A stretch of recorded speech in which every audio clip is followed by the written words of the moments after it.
God, This is dude. the I've greatest- either got to have it. This is the greatest What Would You Rather. I've either got to have someone shit on my face or jerk off and use my power as yes, you have to choose. They call me a listener, they say that I should start to explore everything. Oh, I may be a listener and maybe I should. There's joy in the message I bring. ShaneTrain, ShaneTrain. I am free and at ease, I record what I please. ShaneTrain, ShaneTrain, ShaneTrain. Welcome to the Season 2 recap of the ShaneTrain. Is that the most official one I've ever done? Yeah, you didn't sing either. Thank you. Myself. Oh, okay. Let's go right Sure. on to what you were just talking about. Oh, yeah. Our first episode was put out on the 15th. Of last year. We've been posting for a year. We started way earlier than we posted. Yeah, so give me the breakdown. When do you, if you can remember, when did the idea come to your mind? Don't know. Must have been 16 sometime. But then when was the Nintendo episode? That was our first. The Nintendo Remember episode that? was the 15th of May of last year.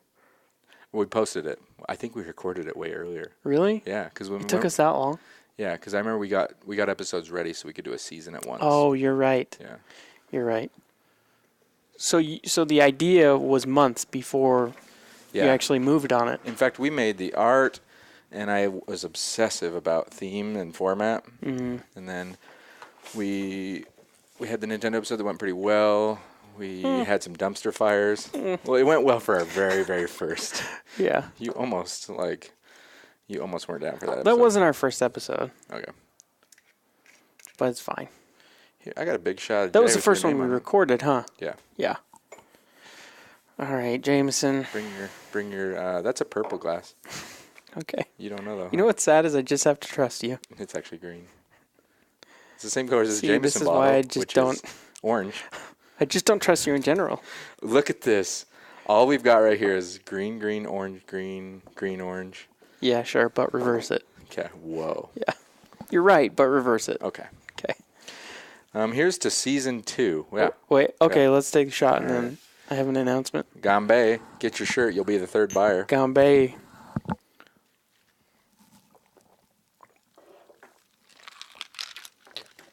Delish. We're doing big shots. We've changed. I think we've changed artists since then too. Yeah. Yeah. Before A we lot's get into changed. it, Okay. I have to say Uh-huh. that on the store, we've changed all our shirts, so they're higher quality.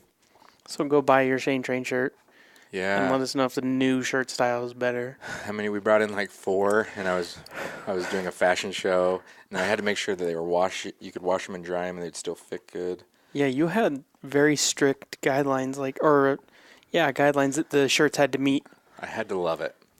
What's funny is Do you love it? we went from like an $8 cost shirt to like a $25 cost shirt. Mason's like, should we just sell them for $28? I'm like, yeah, no one's fucking buying them.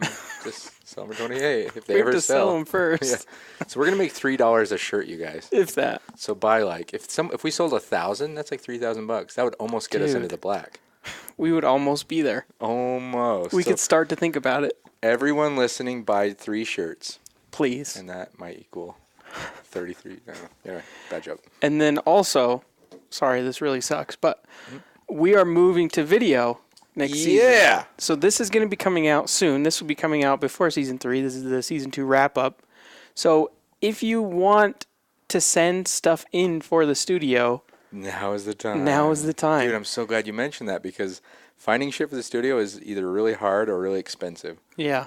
So if you want to tune in to our live streams and see a prop that you've mailed in, send it to the Zen Studios. Dude, I'm so glad you mentioned that. It can be it can be anything with an asterisk Yeah. And hey, attached to the end of it. hey, everyone over at Plastic Banana, all 2 of you, you guys should send us something bitchin' that we can throw up.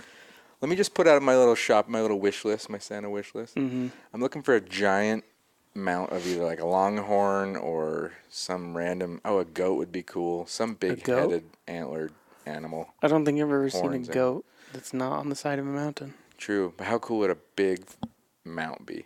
Like fucking. Oh, it's like a top of our bucket list. Yeah, it's just really expensive. Do you think any hunters listen to the show? Or any bone collectors? Yeah, but they won't let go of those, dude. Really? They're so expensive. I don't know that world. Yeah, I don't know what taxidermy is. I'm gonna guess $1,000 for a mount. Really? Yeah. Plus you gotta go shoot it, and it means something. Eesh. You can even buy used ones on eBay. People, they've shot it, mounted it, sell it, and they still sell for a lot. Whoa. Yeah. My grandpa he had a buffalo mount, and he sold it for, I think, like $1,500.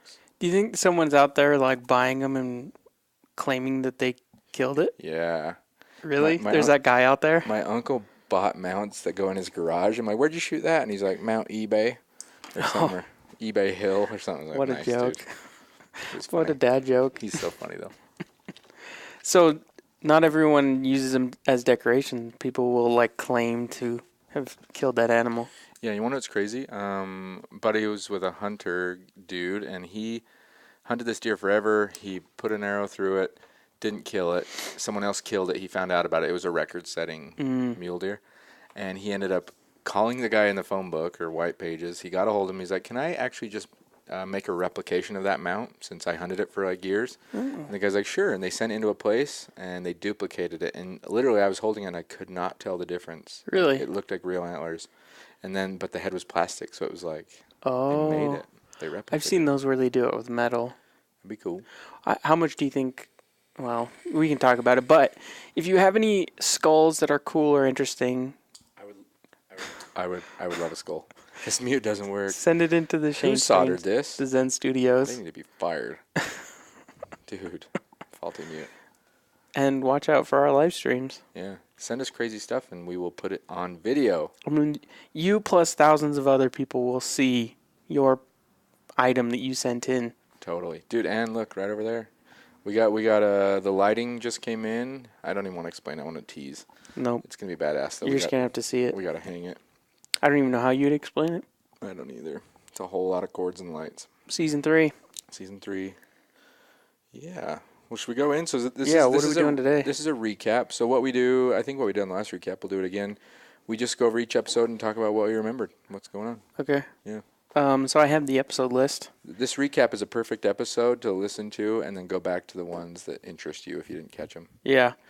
So the first episode we did of season 2 was just like a little teaser, and it was like a check-in with your shrink. Oh, yeah, yeah. It was like your shrink version 2. It was like on the phone. Yeah, I think that's gone. The shrink. I thought the shrink idea was very cool. Like it was noteworthy, but it's okay. But season 3, do we even know how we're going to open it? We don't. I think psychic. How fun would that be?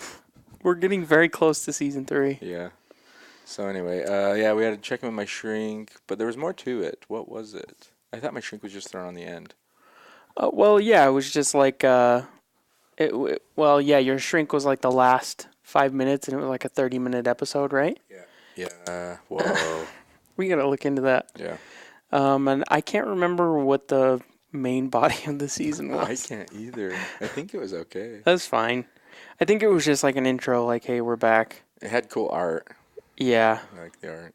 It had your goofy face on it. Mm-hmm. The next episode we went right into a prostitute's menu with Julia. Yeah. We had her back Julia. a second time.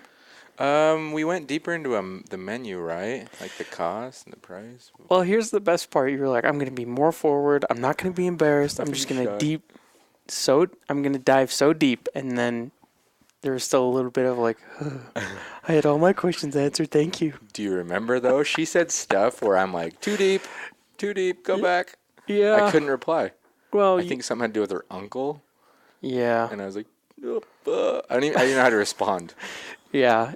So yes, so from the first time we recorded with Julia to the second time, we spent that whole middle period saying, okay, we're going to be more open. We're not going to be so silly and goofy and then we get there and she out-deeped us. Yeah, she out-deeped us once again. Oh my God. I think we talked about kind of even her personal life and her relationships and how the sex work has affected her current life. Well, yeah, so she had gotten married in between first and second episode. Yeah. So she talked more personally with that kind of thing. And then she gave us like an update on her campaigns and causes that she's been working toward and working with the government. Yeah. Dude. Do you want to just switch out? No, it's all dialed. Okay. Yeah. Anything? What was your? Did you have anything that stuck out from? Yeah. Apart from the uncle stuff. Yeah, the uncle, go catch that. No, or I do remember. Porn to me is like it's an innocent, and it's a little damaging. It's like just a, now and then it pops up in my life. And just porn's nice sometimes. But Yeah. She made the connection that most of the women in porn are in some form of slavery. Either they're check to check, or they're broke, or they have a pimp, or their talent manager is pimping them out. And so she put a really dark spin on porn, and I remember it changed the way I felt about it. It didn't change everything, but it changed some. It didn't change everything. So, okay. Now I look for homemade porn. How come I can verify that? No, that's interesting though. So it put porn in a different light. What did it do for you? Do you remember? I mean, I guess I was surprised at some of her stances, like on the porn. She's hard against that. Yeah, and you think someone who is involved in that? Well, I don't know. It's hard to say. It's a broad statement, but you think that people would be okay with porn if they were in that world? Like she chose to be a prostitute, or she came to that decision to survive, or however she needed to. Yeah. So I would think she'd be more accepting of the girls like choosing to be. It's like we all know a stripper or someone who's stripped in, like they put like an admirable spin on it, like I paid my bills, I did this College. for. Yeah. So I figured she would be more in that camp, but it was surprising to see that she wasn't, but she's been so negatively affected by it. Is there porn that's healthy? Have we ever figured that out? Besides that one video I gave you. Oh my God, dude. Remember that? Yes. I was cleaning out my something, and I came across a DVD I was given in Vegas at a trade show, and it was like Sensual Seductions. Yeah, and that's it was like the lightest amount of nudity with like erotic music. I've never seen it. Yeah, you have. No, I've just had the DVD. I don't think I've ever watched it. It's like a... Yeah, it's like you the put it in? minimum. No. First of all, who owns a DVD player? Oh, true that. I don't I own have a an Xbox. DVD player. I have an Xbox. I don't. Wow. My computer doesn't even have a drive. So where is that DVD? It's in the back of our Hey, studio. listeners, if you send us a prop, we'll send you a Sensual Seductions DVD. Yeah, we'll sign it and send it. It's slightly used, like new. Was it used when you got it? Was it open? No, they were giving them out at the trade show. Okay. They were taking it and be like, this could be good. And Okay. I just never watched it. But I looked at it. Come on, man. You played it? No, it's like just the cover in the back. It's like couples on... It's like sheets, I think, and like a couple on a beach. And yeah. it looked like a hippie DVD. In like 2 feet of water that's like wading in from the beach. Yeah. Come on. It looks sensual. Like, that's like going out to eat and just getting like an appetizer. Yeah. When you're like... It's like going to McDonald's for a salad. Yeah, what the fuck are It's you doing? retarded or stupid. Dude. I know, we can't... R word. I've gotten rid of that word. It's almost gone. Anything from... Oh, well, we didn't really talk about the menu. You wanted more... She gave the... I wanted pricing.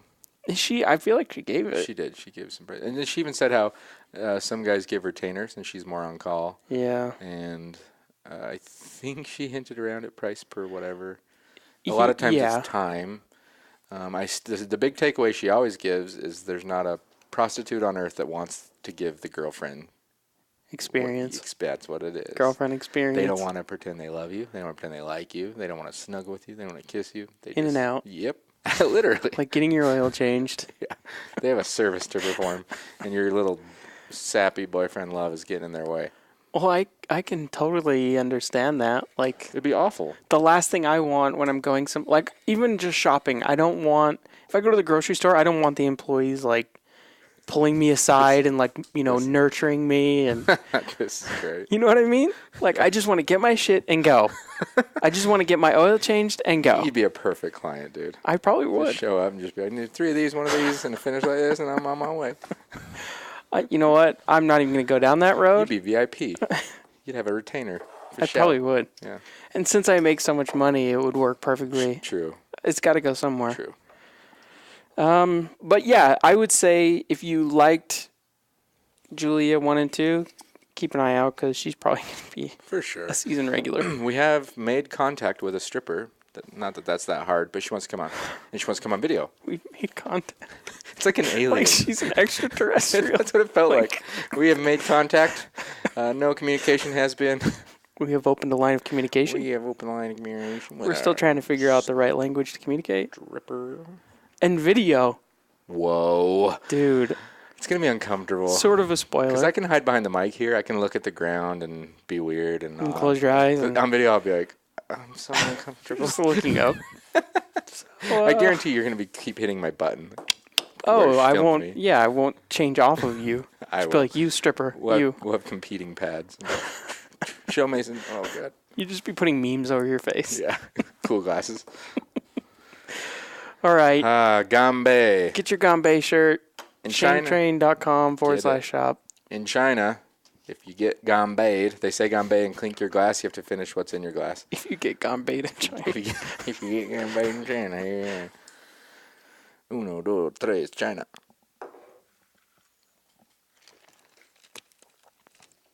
I want to give a behind-the-scenes peek. Yeah. Behind the scenes at the ShaneTrain, most of the time we start with a double shot, and I'm usually shaking. But then we move to halvies lately, and then we just ride halvies. And it's better. We did not do a halfie the first time. No, we start with doubles, Oh, yeah. and then we go to Sorry. the half of a double, which is a real shot. So we're 3 in. Yeah, 3 halves. but I like it. I like the. You like the actual arm motion. Yeah. It's like, I like doing that. yeah, I get it. It's a great feeling. Well, it is what it is. It is. Let's just skip If over it co- alcoholism real Yeah, quick. If it makes the shaking stop, then it's worth it. Next episode. This one is called Will's First Float. I don't remember details of that episode. I I'm sure wasn't we- even here. Okay. I remember talking about his first float, and floating was big for him. He was very calm. Did he float much after? Maybe a few I times. think he floated a little. Yeah. But floating seemed really big. It really calmed him down. I was in England, and you guys had done this episode while I was gone, so Yeah. I edited it, but Yeah. other than that, I think it was pretty good. It's got funny art. yeah, I mean, he had never floated before, and so it was kind of interesting to hear his first experience.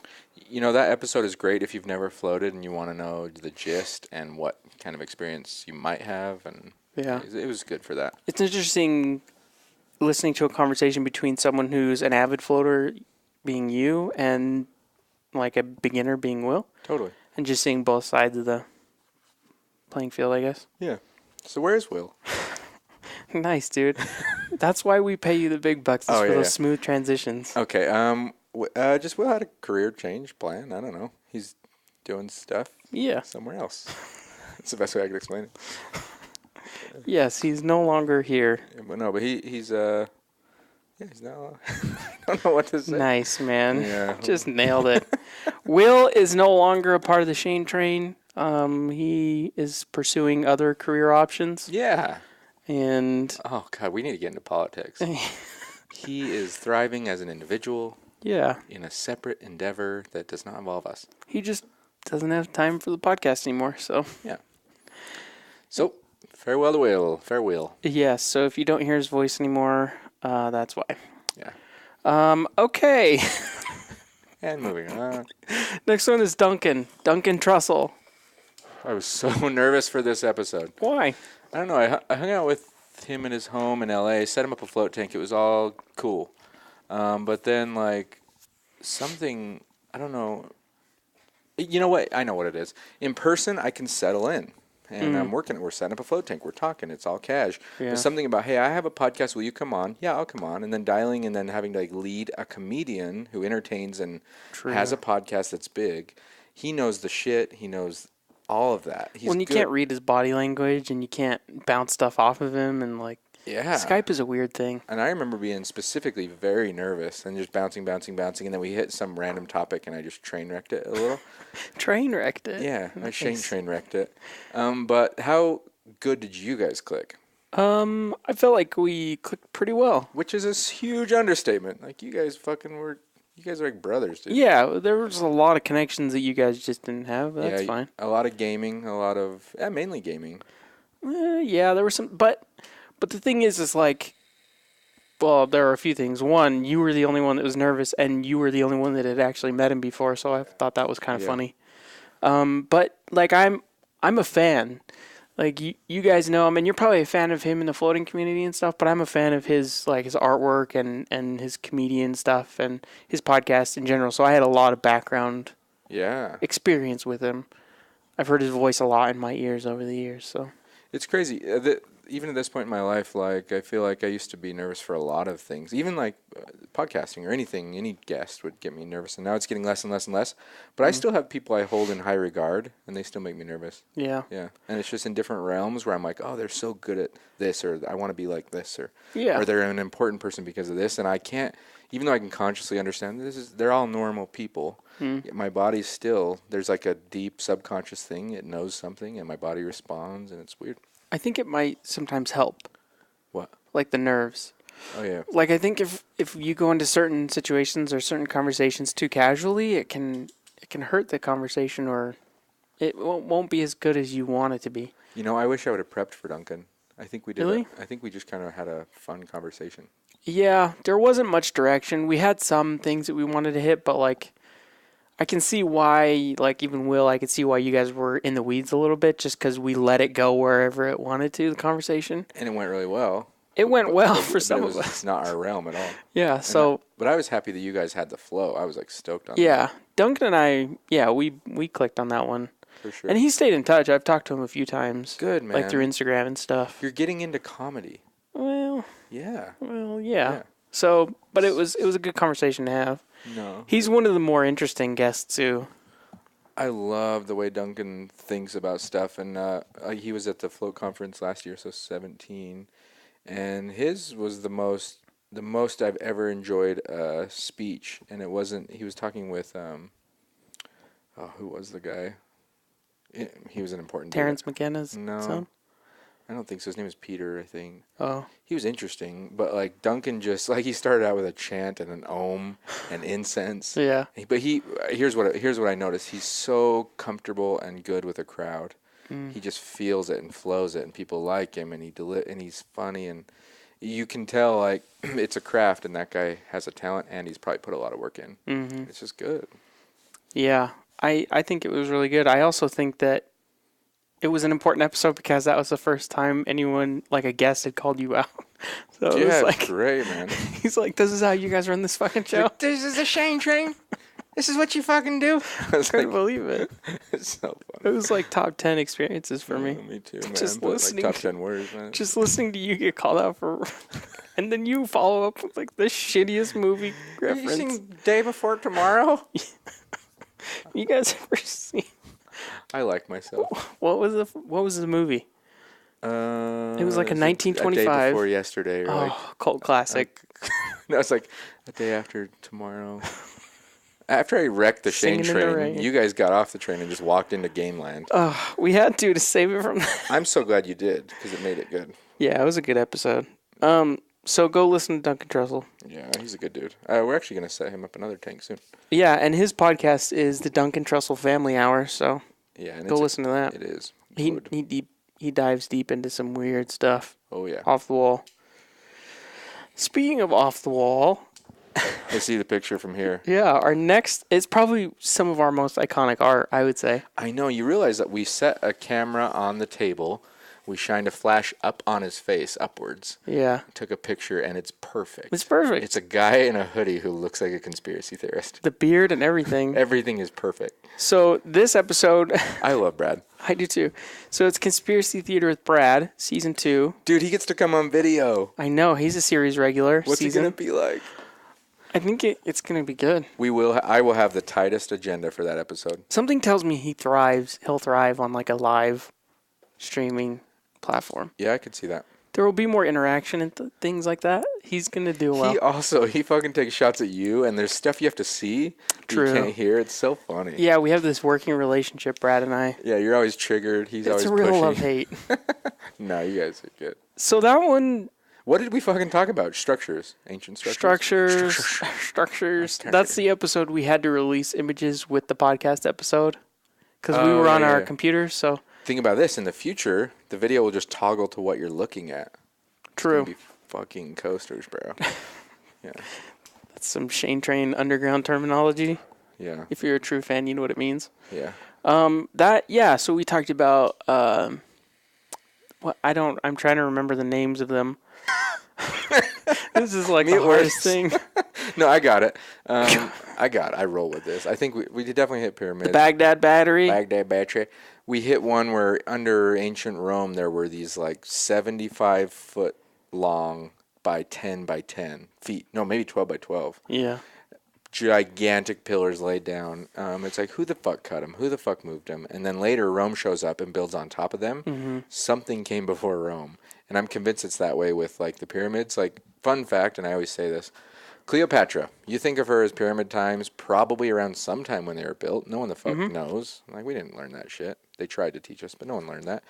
Cleopatra is closer to this day and age, 2018, than she is to when the pyramids were built.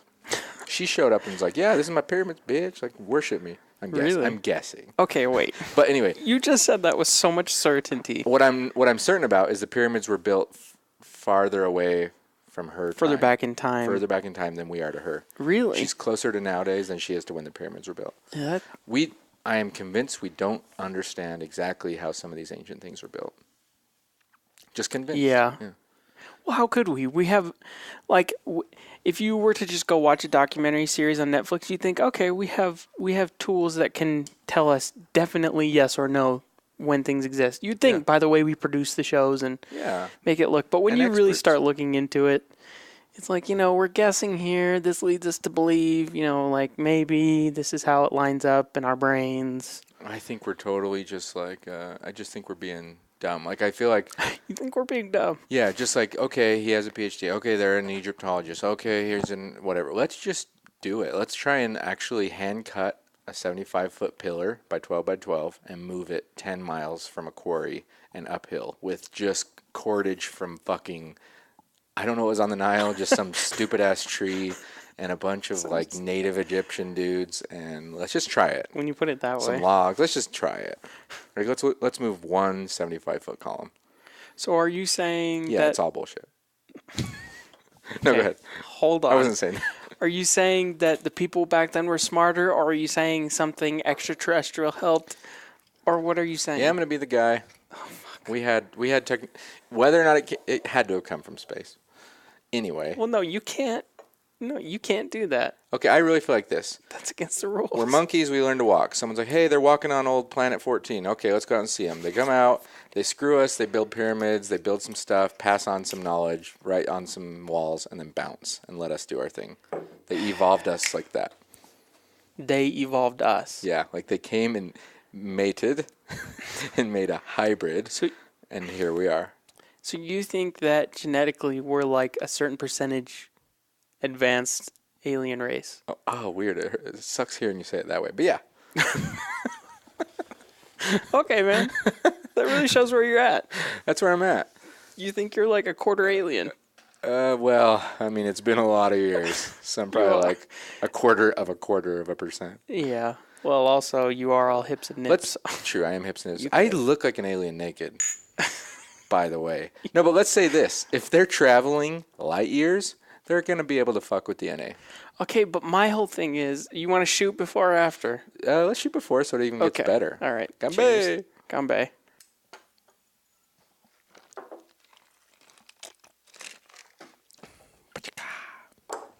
Jameson. My thing is, if they are smart enough and they're that advanced to where they can find us, because keep in mind, if we're going off our best information, it's infinite. So for them to find us, they've got to be so advanced. Why would they come to Earth? And why would they continue to travel and... Dude, right now... Whoa. This is sketch. This is super sketch. We're talking about my microphone. It's just, I soldered it. It's the first time I'd soldered in like 10 years. Oh my God. I think it's sounding fine right now. Anyway, why would they come? Perfect. Right now, our technology advances and we find a planet and we send off some Tesla, a fucking Elon sends off some guys. They see it. They're like, it's like we were in like fucking when Christ was around, like just early civilization. They're just planting wheat and they're stoked on like anything that's scary. And let's go do this. We'd be like, yes. And then we'd send out a bunch of people and they'd be explorers, teach them, be with them, mate with them, whatever.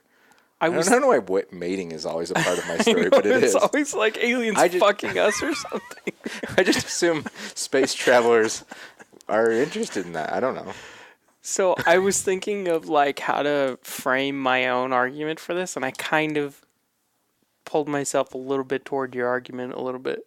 Yes. So you've never agreed. Go on. The way I was gonna like paint the picture is like, how often have you gone up to an anthill and wanted to like do anything with that anthill? Oh, I think you say have sex with the ants, but go ahead. Fuck the anthill.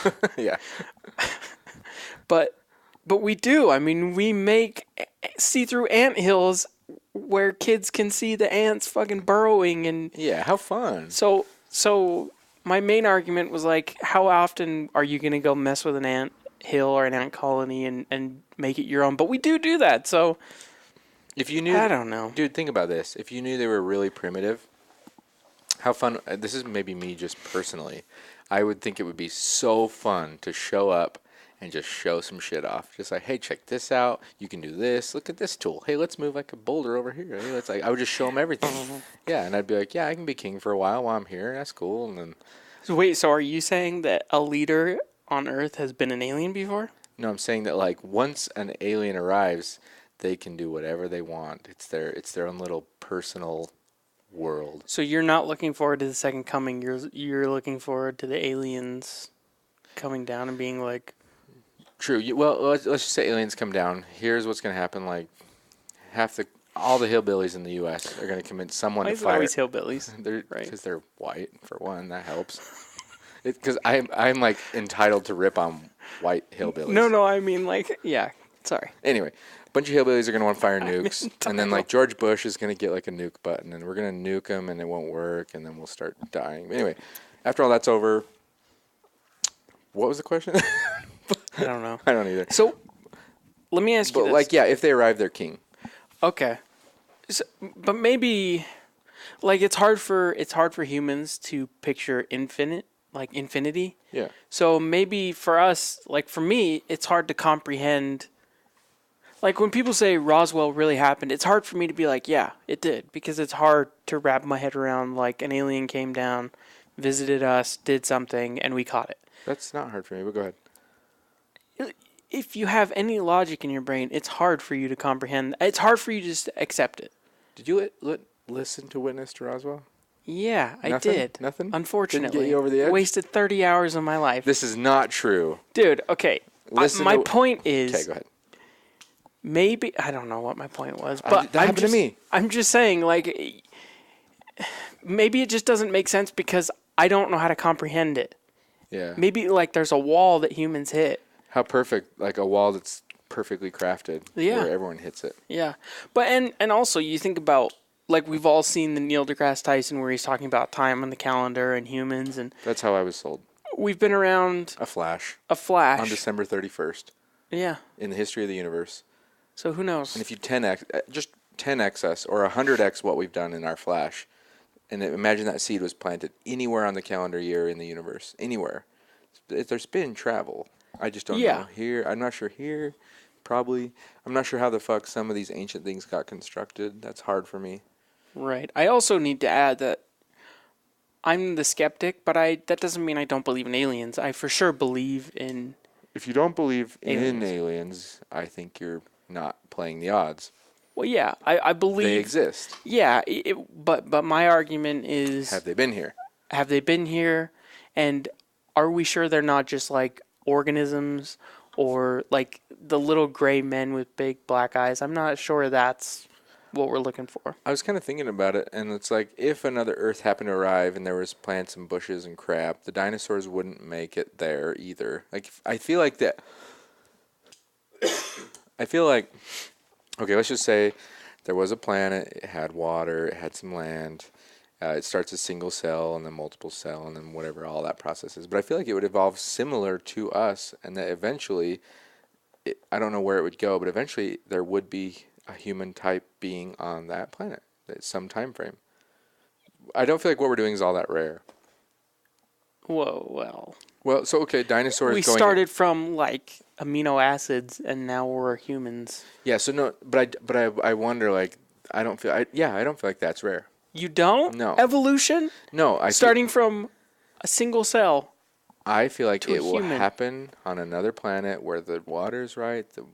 Well, okay. Right. Yeah. But the infinite universe theory supports what you're saying. Who's to say there's not like two other humans in another planet that look exactly like us? Yeah, no, you're totally right. Like if you subscribe to the idea that there are infinite universes, which I do, there's always that quote of like somewhere out there's a monkey out there typewriting Shakespeare word for word. That's hard for me, but yeah. But it's infinite. Like so if you have enough tries, it's going to happen. That's crazy. There's also a way that people frame it where there's infinite amounts of you, and there's someone out there that's taking this pause right now and talking. There's a me that just did that somewhere in an alternate universe. If it's infinite, that just happened again. It just reoccurred somewhere else. That's crazy. This brings back that theory too. Like at one time, a bunch of random Europeans landed on the North American continent. On the continent, yes. Too much Jameson for the continent. Anyway, they land, and the Indians are like, "Oh my God! All we have is canoes. We can't cross the ocean. We've even thought about it. We can't even build a badass canoe that can cross the ocean. Like we got ships, motherfucker." I feel like it's that. So like we're the Indians. We have canoes. It doesn't make sense. We can't cross that much space.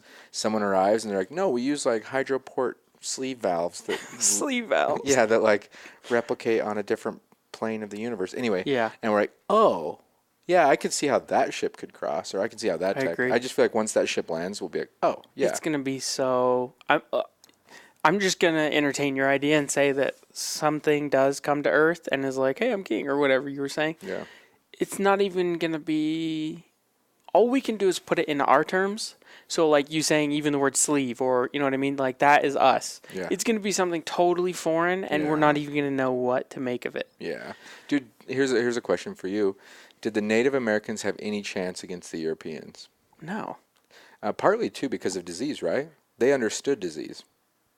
Meaning that the Indians understood disease? No, I heard that the Europeans got here, and when they wanted to start wiping out the native people, they gave them disease blankets. We use disease. Yeah, we put smallpox in blankets. So I feel like if anyone ever lands here, be wary, because if they have the tech to do what they do, they can just wipe us out. Yeah, and we won't even know it. We'll be confused. Yeah. How are y'all dying? It's that's just a what blanket. Stephen Hawking said. Yeah.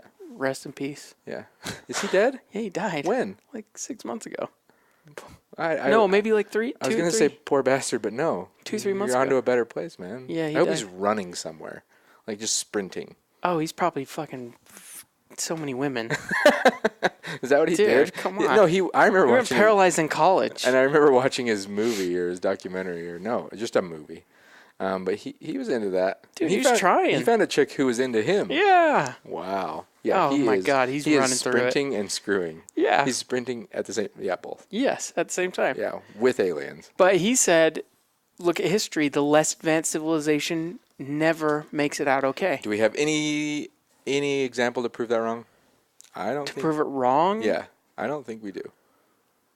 If you're advanced and you're arriving, no, you're gonna win. Yeah. Or you're going to go back and bring it back what you need to win. Yeah, and even look at the Native Americans in Columbus. It's not like we have a holiday for Columbus. He was a good guy, but he was really like, you go mine this much gold, you go find this much resource, and if you don't, I'm cutting your kid's arm off. Dude, but also like Columbus was cherry picked. A lot of guys arrived around here. Oh yeah. But I feel like we cherry picked Edison. Oh yeah, he's electricity. There's like Tesla, and I'm sure there's other Columbuses that didn't get credit, but they were around. I do have an argument though. Do it. And it leads me into another thing, which is the Vikings found North America hundreds of years before Columbus. Yeah, see. But they were less advanced than England, quote unquote, and they destroyed England. I mean, ultimately they died out, but in the beginning they were running through. They found their way to England and were just ransacking English towns, and they were killing Catholics. Yeah, that whole Columbus thing is like whatever. Columbus was a bad guy. He discovered America. Yeah, he that was sailed our the ocean blue textbooks. and What was That it? was our shit, man. That was our programming. Yeah. And so was Edison. Tesla wasn't even on my radar until I was out of high school. Yeah. Was he in your schooling? Not in my schooling, but I did a report on him when I was in high school, but nothing from the school. Edison was like the hero. Yeah. The light bulb. Is it just easier to explain, though? Maybe. It's Tesla like, hey. was a kook. Yeah, but he did great shit. He wasn't. He was always odd. He was odd. He was an oddball. But he doesn't fit into the curriculum as well as Edison. yeah, hey, here's a guy with a light bulb in successful companies. Yeah. Yeah, that's nice. That's clean cut. And it's the same. I mean, Columbus, we just totally. That's nice and clean cut too. Well, not really. I mean, when you look into the history, it's bad. Oh, but so is Edison's. Yeah. But it's just easy to say this guy was sent by the queen of fucking whatever, and he discovered. And then, yeah. So he's banging the queen. The queen says, "Go Is that discover true? something." Oh, come on. I feel like every great story in history probably has some sexual element we're not totally aware of. Yeah. Yeah, I've seen enough Game of Thrones to know. that's real. And that was real. That's totally real. No, but Columbus was bad. I mean, he just arrived and he was killing everybody and Passing out blankets. just bad stuff. And Yeah. if you don't follow the church, you're dead. Perfect. You're either a Christian or you're a goner. You know, that's how God would Catholic. do it. I really think if Jesus was here, he'd be like, hey, you know Whoa. what? If they don't agree with me, just kill them. Speaking of aliens that aren't real, Yeah. But don't you think that's what Jesus would do?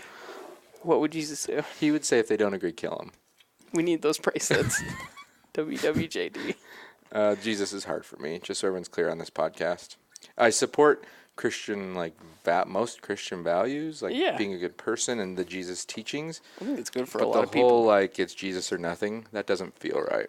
Yeah, it doesn't feel right. But I can honestly say I know people in my circle that without church or just having those values, those Christian values, would be lost. Without having them? Without Yeah, if they didn't have some principles to live by, they'd be lost. I'm cool with that. As soon as they're trying to change or save or the second coming or going to hell, all that stuff starts to get me way out. Yeah. Have you seen the beginning of Zeitgeist? No. God damn it!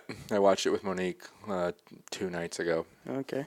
So if First you are 20 minutes. if you're listening, do yourself a favor. You probably spent years in some stupid church. You probably listened to your parents say stupid stuff about random religious So people. disrespectful. I know I'm super religiously disrespectful. Anyway, you've been taught your whole life stuff that deep down you're just like, this doesn't make total sense, but whatever. I love Christmas and I love Easter Bunny and let's just do this, whatever. Okay, so if you're there, go watch the beginning of Zeitgeist. I think it was the original 2012 or whatever. It's on YouTube.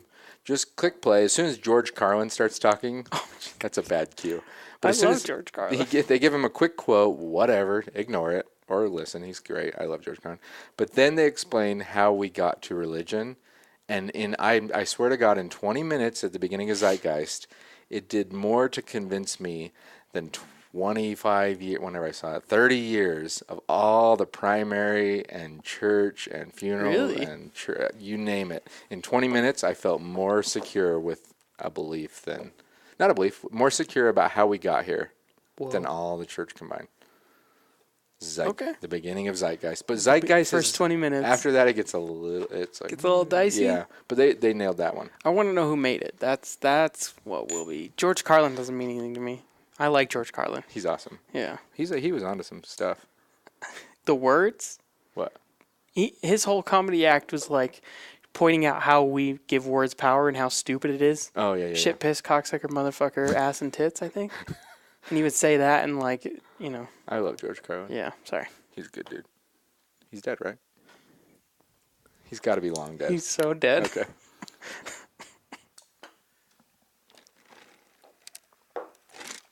You know what, Millennial Mason? Everyone's alive on the internet. No, he was good. All right. You ready to move on or you want to? Oh, I love this one. It's Okay. great. So, episode 6 in the season was Talking Testosterone. And I sold hard. I sold it. Okay. Be more humble about it. Yeah, no, but so here, I fucking sold it. honestly, the feeling of having testosterone in your veins as a 34-year-old feels so great. And Yeah, everything but you're only 34. Yeah, but everything I said was true in that episode, right? It felt great. I said, you do have to deal with needles. I got a little skin stuff, but here's all the benefits. The benefits are real. What ended up happening is the skin stuff was a pain in the butt, just always worrying about that and trying to keep Just I had general breakout. It's more maintenance. Yeah, a little more maintenance. And then here's another thing. I travel a ton. And always having to worry about where my injection was at and, like, my levels. And, like, oh, shit, I'm going on, like, an 8 days, so I need a double inject. And I don't want to pack needles with me. Did you ever have TSA problems? I didn't pack needles. I would just shoot. You didn't? I would shoot up heavier doses. Oh, my God, dude. Yeah, because I didn't want to pack needles. And you have to refrigerate the HCG. Yeah. Which is to keep your natural system up. Anyway. Dude, so you just, like, double dose? Yeah, but it's fine. You can go weekly. It's fine. It's pretty much fine. Anyway. Okay. But you have to go higher dose, which and then my skin will be affected. But anyway, you should care what your testosterone level is at. You should be over 500 as a male, under 50. Okay. Yeah, I'll just go that general rule of thumb for a guy who knows nothing about it. Anyway. That sounds right. So once you're that far, then it's up to you to decide how you're going to get there. I have just switched. So 2 months ago, I got off testosterone, and I have been taking my prescription to. So I got off through travel and running out of the shit. Oh, and another thing. They will never, ever prescribe you extra testosterone. It's the most controlled fucking deal. Really? Yeah. Because it's so funny is like when you go for, sorry to interrupt you, but No, go ahead. when you go for like an operation or something, they give you way more than the max of pain pills. Yeah, and it keeps getting refilled. It's like, sure, why not? Oh, yeah, the bottles just keep arriving Yeah. and covered. But no, testosterone, they take it right to the week. Wow. And it's so dosed. And so I ran out. I had like 2 weeks of traveled, got off. When I got back, I was like, you know what? The skin's a little better. I'm feeling fine. Everything's good. I was worried about other stuff in my life. Just stayed off. 2 months off, and I'm like, oh, yeah, I can notice it. My muscles slimmed, a little softer. You don't look any different. Really? Not to. People said, like, through my neck, through shoulders, chest, like, just a little leaner. Anyway. So one of my buddies, though, when I started testosterone, he started clomiphene, which is pretty much opens your body's natural gate for all it can produce. Right. He got up above 800 on clomiphene. Above 800? Yeah. And so clomiphene is a pill. And you can read about it. But I got a prescription of that. They'll do it 90 days at a time. They don't give a fuck about this stuff. But it's your body's own supply. It just opens the gate so it creates more. It feels a lot safer to me just because, well, one, you're not putting any foreign substance in your body. Swine testosterone. Right. So you're not putting any substance in your body, but also, like, I don't know, could your body produce not toxic, but like an amount that could hurt? No. So it seems like your body's really good at regulating things, right? So Yeah. So it seems like if you do get a pill to open that receptor or whatever it uses, I feel like it could be potentially a lot more safe. Me lot too. Safer. It's your stuff. They straight off the bat, they say you won't get as high of levels, and it won't come on as quick. But your homie went over 800. Yeah, he did really well, and I think it can come on within 30 to 60 days. Whoa. But it's very much. What's injecting? Like a week? No, it's today. Oh, You really? inject it, and your levels go up. In fact, next day you can lift more. Serious? It's like bam. Whoa. Anyway, so I'm hoping clomiphene works because I can handle pills. I can travel with pills. They'll cut pills all day long. I'm never going to run out. And if I can get my own body's natural stuff and my skin doesn't break out, I don't have to worry about needles or injections. Yeah. So if this works, I'm going to be a clomiphene hardcore seller, and we'll do a clomiphene episode.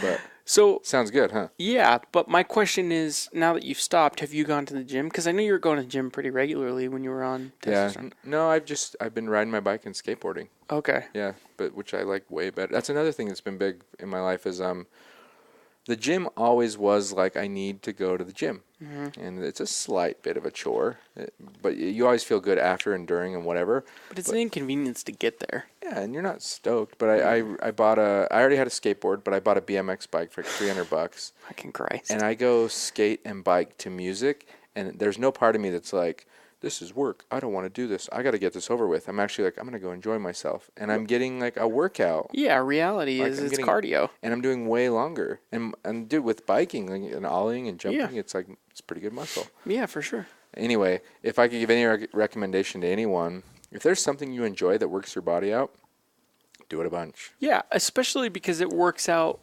Like going to the gym and bench pressing is good, but it's not a muscle you use in daily life. There's no agility. There's no coordination. No, it doesn't. It doesn't flex any sort of muscle that you use on the daily. So It doesn't. So a lot of times they say biking is better for you.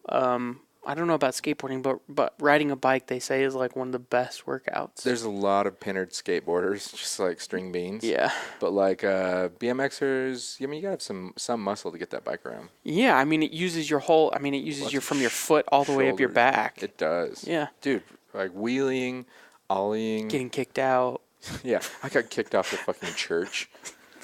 It's so funny because I connect with that on like a 13-year-old level. So heavy. Dude, I was minding my own business, had my shirt off, listening to like Wiz Khalifa, and a fucking cop pulls up, and he's like, "Hey, what's up?" I'm like, "What's up?" It's like, "So, someone called you in. They don't want you riding here." He's like, "I don't agree. I think it's stupid. I think you're just riding a bike." He's like, At least he was cool. Yeah, and he's like, "But I have to say this. They want you to leave." He also said, "I can't kick you off. It's private property. They have to kick you off." But he's like, "You know what? If you could ride somewhere else, it'd be great. If not, it's up to you. Just know that they do want you off." Whoa. Fucking, I want to know who called. I know who it was. You do? A lady pulled up to her cycle in a minivan. And I remember her doing her stuff and looking at me, and all of a sudden she pulled forward and just sat there. Did you have your shirt off? Yeah, maybe she was like, Tattoos. oh, dude, I bet she was just like, oh, yes, Oh my god. Anyway, she stayed there for a bit, and then she left, and then the cop showed up.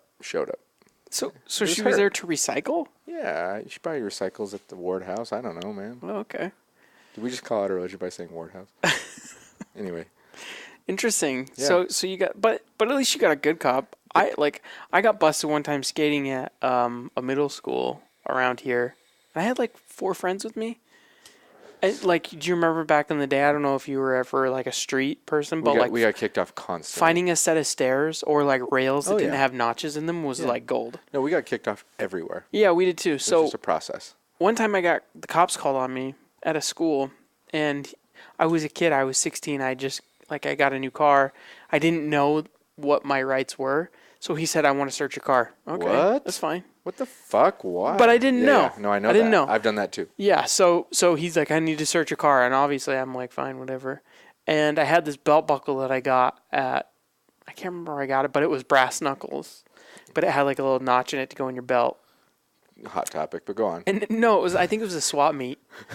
I think I got it at the swap Go on, meet. swap meet. Anyway, it wasn't on a belt or anything, and he was like, "You know this is a weapon, right? And I can charge you for it." And I was like, "What the f-? This piece of metal could hurt someone. Yeah, I was like, "It's a belt buckle, just and he's like, "Well, I don't know what we're going to do." And I was like, Jesus. and he was like, "If I can call your parents and tell them you have it, then I'm fine.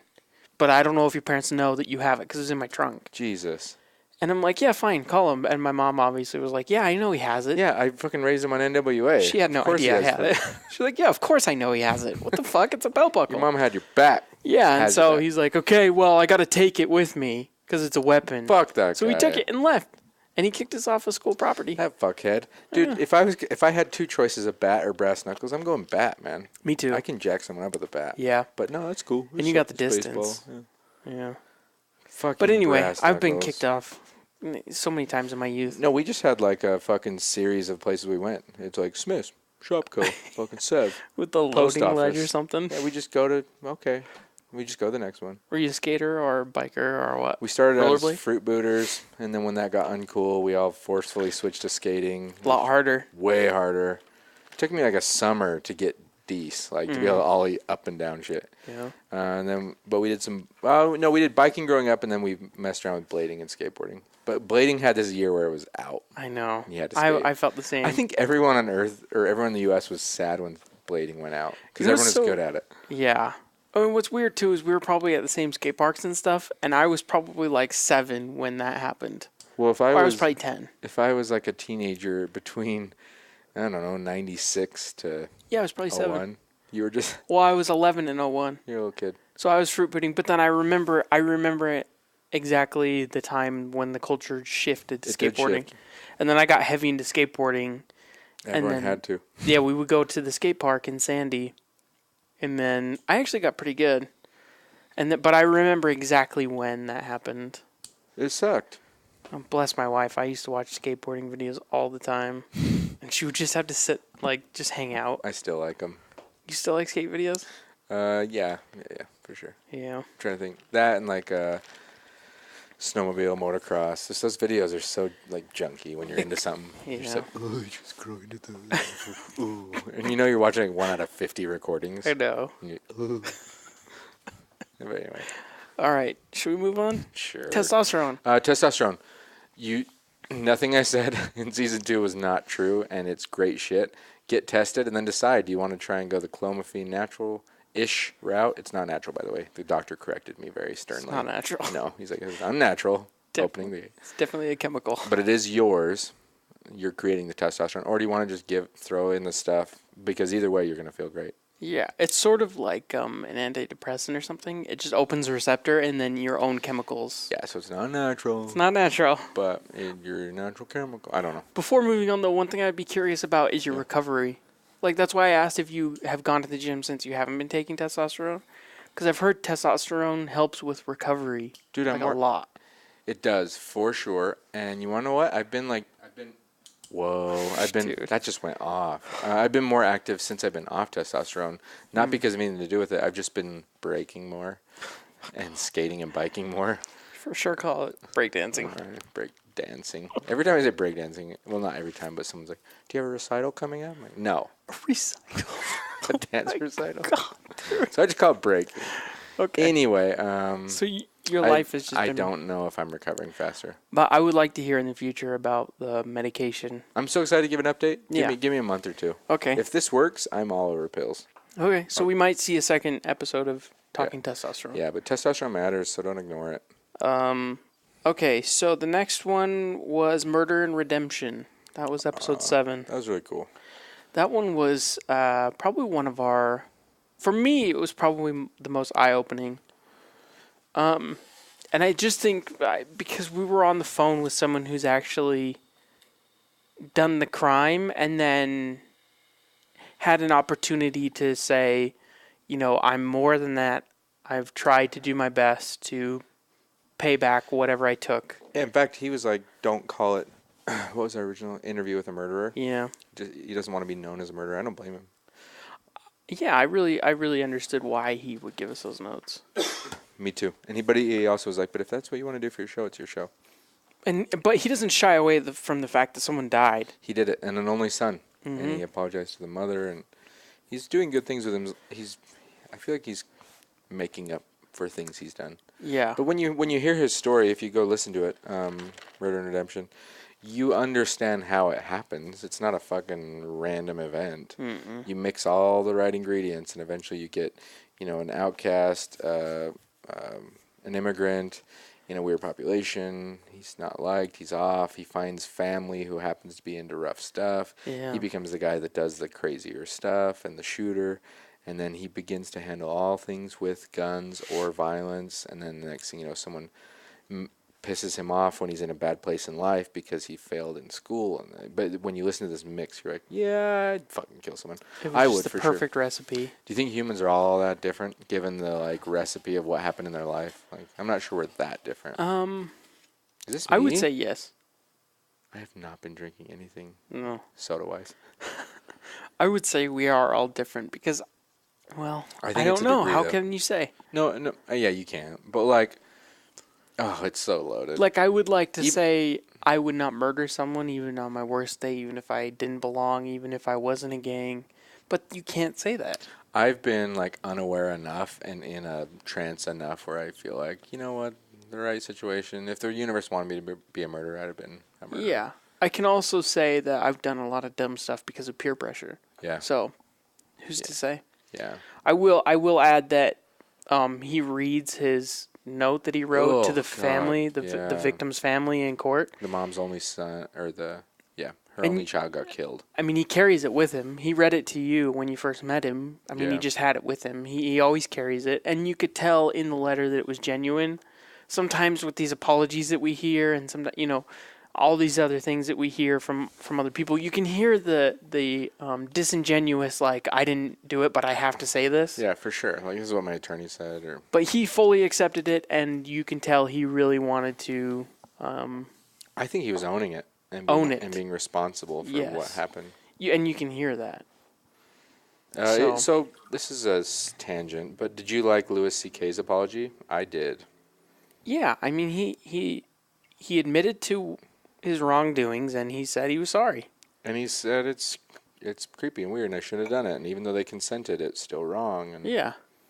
I will say that initially I was pretty pissed off, but then when you read more details, I'm less pissed off, but I'm still like, ooh.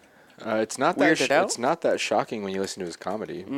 I mean, once I heard so I know his comedy, and then I found out the story, and I was like, well, it's not a stretch. Yeah, the action kind of fits the character. And he even got consent, but it's pressured consent. Sort of consent. Masturbate for him. Yeah. Like, yeah. The problem is when you don't ask, but, he's still a creep.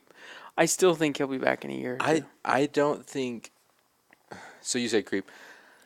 Well, I don't know if he's a creep. That's just an easy way to say it. Yeah, no, but I don't feel like he's a creep. He's got a thing. He's got a sexual affliction. Yes. Not even an affliction. He asked it. He asked it. Oh God. He asked for permission. He asked for consent to masturbate in front of women. Yes. And he got it. Yeah. But it was pressured. Well, he's It Louis was C.K. pressure. He's Louis C.K. Yeah. And his agent was in on it. Whoa. Yeah. Didn't know that part. But anyway. Well, his agent was like, clean up. Mason, you have to clear your mind for this question. Okay. If you wanted to masturbate, and you're not married. Okay. And there's no ties. I just need to be fresh. Okay. If you want to masturbate in front of women, what's the best way to do it? Strange women. Tinder. Okay. So, and how would you get permission? You just ask. You just got to shoot your shot. Okay. So, Right? I guess then what we're saying is the differentiator is fame. You're no longer allowed. Oh, yeah, You're there's no so longer much- allowed to be normal. Dude, there's so much added pressure. So wait, You're in New if- York trying to be an actor, and Louis C.K., the biggest person in entertainment. So let me just ask you this. So if he wanted to do it because he likes it, but he also wants the other person involved to be consenting, does he need to be disguised, or they need to not know he's Louis C.K.? Well, I'm just saying, if he's into that and he wants that and he wants the other person to be into it, but what if should he do? wants the fame part? Like, what if he's into him? In the back of his mind, he knows that they can't say no because he'll ruin their career. Oh, okay. Yeah, that's messed up. What if he's into that? Yeah. No. If it has to do with the persona he's built, it's messed up. Yeah. But if he was doing this way back before he was anything, Yeah. then how should he go about it as a famous person? Oh fuck! Like, I go to Thailand, no one knows me, and I ask for it, but I don't know. I don't know how this tangent got here, but There isn't How a can he clean do way that? out of this. okay. There isn't. So once you become famous, you have more rules. You're a public figure. No, we all have the same rules. They're just more exposure. He has different rules because he got consent. If I was like, Mace, I went on Tinder, I asked this chick, she said it's cool, I did it. And later she's like, It's yeah, fine. well, like, She's not gonna get pregnant. She's fine. Anyway, there's different rules for famous people, is what I'm hearing from your logic. I don't know how I put that off. I haven't had time to think about it. I think. Well, okay. So yes, you are for the most part right. Celebrities have more rules just because They're public figures. they're public figures, but I don't know why they are. So I don't know. I feel bad that he got consent, but he must know there's a pressure factor. And the Yeah. only way to get rid of that pressure factor is, I feel like, to go to, I don't know where he can go at this point and not be known somewhat. He'll be fine. I told you in a year or two he'll be back. Oh yeah, he'll be back. He's gonna have so much material. He did Pets. That was the fun-loving pet Yeah. movie. Oh, we got replaced in Pets too, but that's fine. He did? Mm-hmm. By who? I'll look it up. Pets 2's not out, right? No. Because I was going to say, I'm not being a good father. I've seen Pets like 500 times. He got replaced? Yeah, he The did. same dog? He did. Oh, ouch. Patton Oswalt, That's who a was hilarious. That's a shot. Yeah, it is. He's losing jobs because of it. Ouch. Patton Oswalt's a great comedian, but What's sad is, like, as a director, I would have said, yeah, you can still be the dog, but, like, the parent then you're the outrage. director who stuck up for. You put a masturbating fucking Yeah. beagle in our film. And also, we're not quite on the coast, but think about Middle America. Oh, God. Like, we're not on the coast, but Toothless America? yes. Yeah. Those are the kind of, like, I just, there's a bigger population than New York and LA. This is true. I think he'll be back in a year or two. But if it was an abuse of power, it was pretty creepy. Yeah. I don't think we'll ever know. But what if we did? What if we treated every person like this that has a perversion, or like an A strange, over the top, a strange interest Yes. in certain things and niche.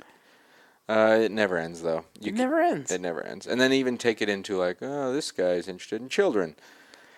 Yeah, that for me. Way crosses the line, right? For me, You want to know one of the oddest pretty things? cut and dry. One of the oddest things in the history of humanity is that Romans used to have boy-children sexual things. Oh yeah, they used to do that and then kill them. Who killed who? The boys. No. Yeah. I've never known this part. Yeah, push them off cliffs and stuff. How do you know this? I've read books and things. See, I thought it was just accepted as a society that men have boys. They would go to the bathhouses with 13-year-old kids and yeah. But I didn't know the killing. But there have been instances in history where the guy has had enough of this one boy, so he kills him and then gets a new one. Really? Well, Yeah, maybe for that's too sure. much Game of Thrones. In his- I don't know. Oh, it's like actual Well, history. you know what's crazy is, I did a translation of that Stoic book, Meditations. Yeah, Marcus Aurelius. He never had interest in boys. But he was too busy being a thinker, being a philosopher, being yes. Maybe. Anyway, it's odd to me that at one time society accepted relations with boys. Yeah, we'll think of gluttony of the day and think of back then. That's a form of. It's just odd. I don't even want to go into it, But especially for shots. me, it's cut and dry. Oh All my right, god. we will not. Hey, the update: 5-Shot Friday from season 2, which we won't do right now. Oh no, we're getting there. We'll get there. Yeah. However, we've made a decision that we're actually going to do probably 5 shots. Yeah, we should stick to that. 'Cause We named it that. We got absolutely. What are we on positively- now? I don't know, 4, 3.5. So we're almost doing 5 shots. That's what I'm saying. But like on Fuck. 5-Shot Friday, I hated myself. I I did was too. like, you are ridiculous. I was just chanting. It's having a podcast though. Yeah. Okay, Gambe. Gamby. This is a big one. You're gonna have to carry for a sec, bro. Okay. I'm gonna mute. You need practice in this anyway with your podcast. Oh my god. I really need practice? Is that what you're saying? I'm the one that carries this anyway. Half the time your mic cuts out, so I'm carrying anyway. I going back to the Louis C.K. thing, just to cut out some time, I think that he'll be back, and I think he's gonna have. I think he'll probably have one of the best stand-up specials. I think he'll have one of the best stand-up specials of maybe not the year, but maybe like the next 5 years out of all comedians. If you think about all the comedy specials, if you think about like all the comics that put out specials in history, current or otherwise, the specials that are put out, the great ones come from some sort of pain or some sort of like discomfort. Like one of my favorite comedy specials, I think it's not my favorite special, but my favorite comedian, Richard Pryor. I think one of his specials was live from Sunset Strip, and he talks about his running theme is how he used to be a crack addict. I'm talking about Louis C.K. Oh yeah. I think he's gonna come back in a year or two and have like one of the best specials ever, because a lot of comedy comes from like pain or discomfort Struggle. or bad places. Yeah. I was talking about one of my favorite comedians, who's Richard Pryor. Yeah. And one of his best specials was live from Sunset Strip, and he talks about smoking crack and the crack pipe blows up in his face and stuff like that. And Really? I I think didn't know his story. Yeah, I think comedy comes from a lot of pain. For sure. So I think Louis C.K. is gonna come back in a year or two with just like he's gonna fucking blow us out of the water. He's gonna talk about counseling and therapy. It's gonna be so good. And what he learned and about himself. Or I mean, he's sort of transcended being a comedian. So maybe it might be a TV show or a movie, but it's gonna be something. He'll come back. It wasn't a bad enough violation. Yeah, he'll come back. Yeah, he'll come back hard. He might be on Joe's show. I'm gonna straight up though. I like the guy. He's pretty funny. And I have personally enough darkness where I'm like, fuck, man. Good Well, that luck. also I hope you figure out your darkness. Yeah, how do you separate the man from the comedy or the art? Dude, I'm convinced that most people have a good amount of darkness. Some people are just better at hiding it. Some people don't get caught their Yeah. whole life. Not that everyone's like, I'm masturbating in front of women, but like everyone's got some darkness. I'm that masturbating people in front of don't women. know. Yeah.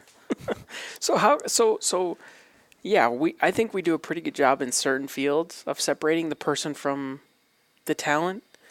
Athletes, I think we're pretty good at. Like if he can carry our team to winning whatever, We can ignore some We're spousal good. abuse. It's fine. It's cool. beat How her many up in an punches? elevator. 2 It's punches? fine. No. She alive? Yeah, we'll be okay.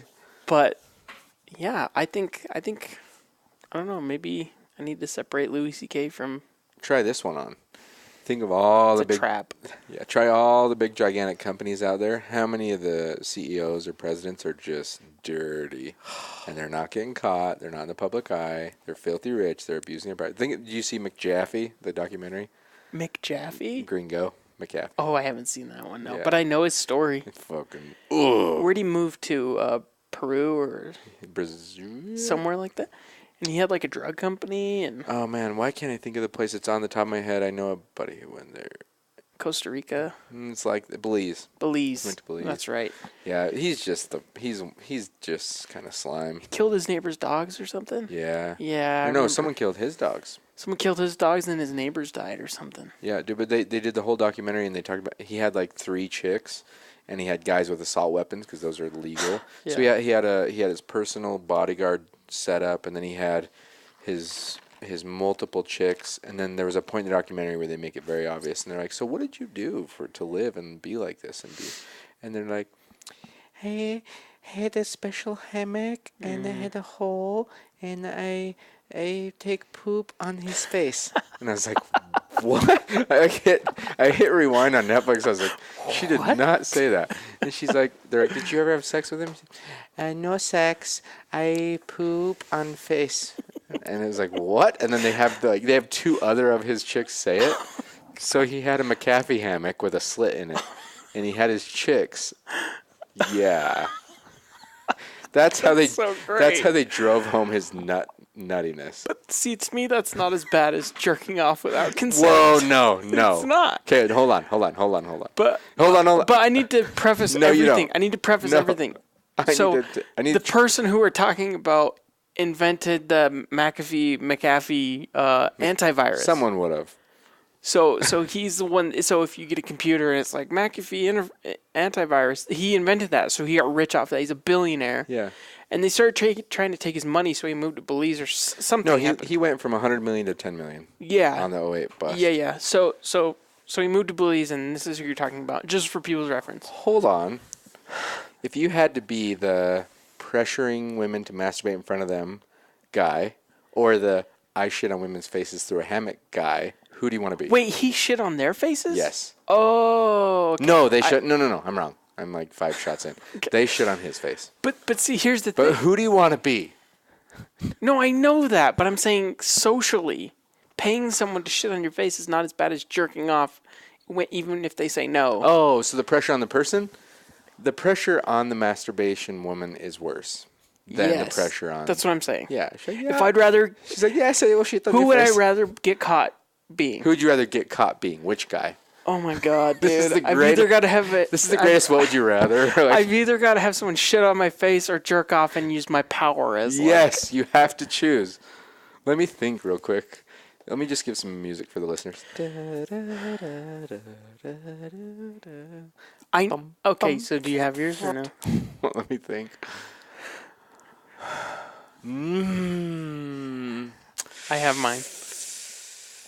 I'll write mine so you know it's not changing on the fly. Okay. I'm just writing the first letter of the guy who I'd rather be. Okay, go. This is the best topic to talk about. There's shots a in. letter written behind me on the whiteboard. I'd rather be Louis. Is that an L? I can't Yeah, tell. it's I'm an drunk. Okay, yeah. See, I would rather be Louis. Me too, because I can come back from that. Yeah. I can't come back from getting my face shit on. Imagine being in a meeting and everyone staring at your face, being like, okay, and then I can report that we have 14% growth in this quarter, and everyone just picturing some chick shitting on your face. It's over. Oh. It's over. But I had to write that, because I needed you to know that there's no shifting. No, I'd rather be Louis. Yeah, me too. No, Fuck. if I was Louis, I'd be, you know what? I've got a strange little thing I'm into. I'm working on it. A strange little thing. Yeah, and I'd be like, I got consent, but it's not enough. I'm famous. I should have gone to Thailand. Sorry, guys. I could come back from that. Now, getting my face shit on in fucking... But there's no coming back. No. There is no coming back. You can't explain that anyway. All We're you can do is dispute it. No, you'd be like, so it's not that I'm into, like... No, you can't explain that. No, you can't. You have to You're dispute. just pervy. You have to be like, I don't know what this bitch is talking about. Yes. I paid her so I could fuck her. I don't know what she's saying. Yeah, all four of them? No. Yeah. No, You it's have a to conspiracy. dispute. Yeah. You can't say, well, it's actually just when she farts on my face. Oh, God. Where did this go? Hey, so McJaffee, he Murder ran and for redemption. president, and he almost made he almost ran against the pot guy. He almost beat the pot guy. The guy I voted for. Yeah, me too. Johnson. Yeah. Yes, He Gary almost- Johnson. He almost beat Johnson because he's McJaffee. I know. Just so we're all clear, when we say Jaffe on the ShaneTrain, so I don't know how common this is, but I worked at a company, we called each other Jaffies, and it's JAFI, stands for just another fucking idiot. Yeah. But we'd always say Jaffe, so when I say McJaffee, it's because I really think he's a McJaffee. Do you know his name? It's like John McAfee. Yeah, there Yeah. you go. It rhymes. It's perfect. And every time your computer updates, it's McJaffee. Is it Not anymore? me. I don't. Well, Use it's still out Symantec? there. No, I don't. You don't use shit. You're like a... I use Cyber. Windows Defender. Yeah, but you're also like super into that. I'm just not an idiot, though. Yeah. But when people buy new computers, if you go to Best Buy, you buy a laptop, it's probably got McAfee Yeah, preloaded. You're getting shit in your face software. Yeah. All over your computer. You're paying that woman to shit on his face inadvertently. Do you know he had in the documentary? He had his company when McJaffee was getting going. He had a score system on a whiteboard for anyone in the office, and you got more points for screwing in weirder locations. So the company culture was to screw each other, like on the CEO's desk, on the president, on the lawn of the front thing, and they'd get points, and they'd have like a tally, and they'd award things. It doesn't surprise me at all. Freak He show. had like a drug research facility. Yeah. Like it was just like a hut. Like you walked in, well, not a hut, but it looked very primitive. And then you walk in and it's like white walls on the inside and lab equipment. And he was doing, what was he doing? Drug research? Or? Yeah, no, he was doing drug research. He had someone with a degree was down with him in Yeah, he what's the hired country? Belize, but she was on the documentary. Yeah. She was with him. He made her a drink. Things got foggy. She remembers waking up to him standing over her, like doing stuff, and then that's it. Whoa, And he then Cosby'd her. Yeah, and then everyone she told was like, I don't know, whatever. See, I watched a different documentary that he was a part of. I can't remember what it was, but I haven't seen Gringo, the actual documentary on him. You'll dig it. Gringo's worth it. I'll have to watch it's quick too, Okay. I'll watch it. for sure. Murder and Redemption Oh, is that where we started? and shitting on faces. Kwon Yun, he's a good dude. He is a good dude. I'm gonna see him again here in September. It's Okay. right now May. Yeah, May. No, I like that guy. So you met him through a leadership group, or what kind of a group is it? Yeah, Mastermind Talks. It's a guy named Jason Gagnard. He, I guess, invented it, but it's his business, and he just brings together people he likes, movers and shakers, doing cool things. But it's a really eclectic group, like anywhere from like, I don't even want to name names. That's stupid. Yeah. But anyways, very eclectic. He's got people who are killing it in nonprofit, killing it in business, killing it in like author space, and he brings them all together. But it's highly vetted. In fact, his acceptance rate is less than Harvard's. He gets Whoa. like 10,000 applications and accepts 150 people or something. Wow. Yeah. So how did you connect with? He reached out to Jason, or Jason reached out to me from Zen, from float tanks. He thought float tanks were awesome. He's like, I think my crew would be interested in this, and I pushed back. I was like, we're broke. That's what I should have said. We're not there yet. We're fucking broke, buddy. Yeah. So, no, but I pushed back and it just doesn't fit. But keep me in mind, whatever. And then like he had an event pop up, and he's like, hey, you might be interested in this event. It's like personal branding, whatever. And I went to that, and it was just a small event. And then I clicked well with him and the others, and it kind of fit. And then when I got the invitation to be a mastermind talk, I was like, what, are you sure it's like me? And it's, yeah. And I went, and I think I've been 3 years now. This will be my 4th. But Awesome. yeah, no, it's a cool group. And it's so highly vetted that there's like 150 people, maybe less, might be like 120. But when you talk to anyone there, they're worth talking to, which sounds like snooty or special. But all I'm saying is vetted people. I get that. They're good people. Yeah. Yeah. Interesting. And he was there. What's his name? Kwang Yun. Kwan Yun. Kwan Kwan Yun. Yun. So Jason reached out to Defy Ventures, who gets prison inmates into business. It's like a program. And he said, he reached out to the community. He's like, do you guys want to sponsor? The year before they sponsored kids who were entrepreneurs. That was cool. And then he's like, do you guys want to do kids or would you like to do like recovered inmates? And everyone's like, recovered inmates. And there was like 6 guys who were in prison for ruthless stuff, like pretty hardcore stuff. And they were at mastermind talks doing all the networking and learning and events with us. And Kwan was at the bar, and I was just like, dude. And we just started talking, and we clicked, and it was good. Dude, That's cool. Yeah, it's a great group. I haven't been in a group so vetted in my life. Right. Yeah. And if you listen to the episode, you know, like Kwan has made some pretty big inroads. Like he's pretty popular, and he's gonna do something big. There's a documentary. I think it's on Netflix. It's called Supermensch. Mensch, it's a guy, he was responsible for Alice Cooper's, all of his marketing and his fame. Yeah, he's like his agent or something. Yeah, his agent. And he did stunts, but he was amazing. And he's been through a lot of artists. But right after Mastermind Talks, Mensch met Kwan and was like, hey, fly out to Hawaii. I have like a spot in Hawaii. And Kwan spent like the week with that guy, learning what he does and what he's doing. And everyone wants to help Kwan, including myself. Cool. Yeah. That's so cool. It's Kwan's plug, man. So we might have a hard time getting him for season 3. Yeah. No, but this group is crazy. It's like Jason invites in random people. The owner of Uggs was there. Bulletproof. Oh, Dave Dave Asprey. Yeah.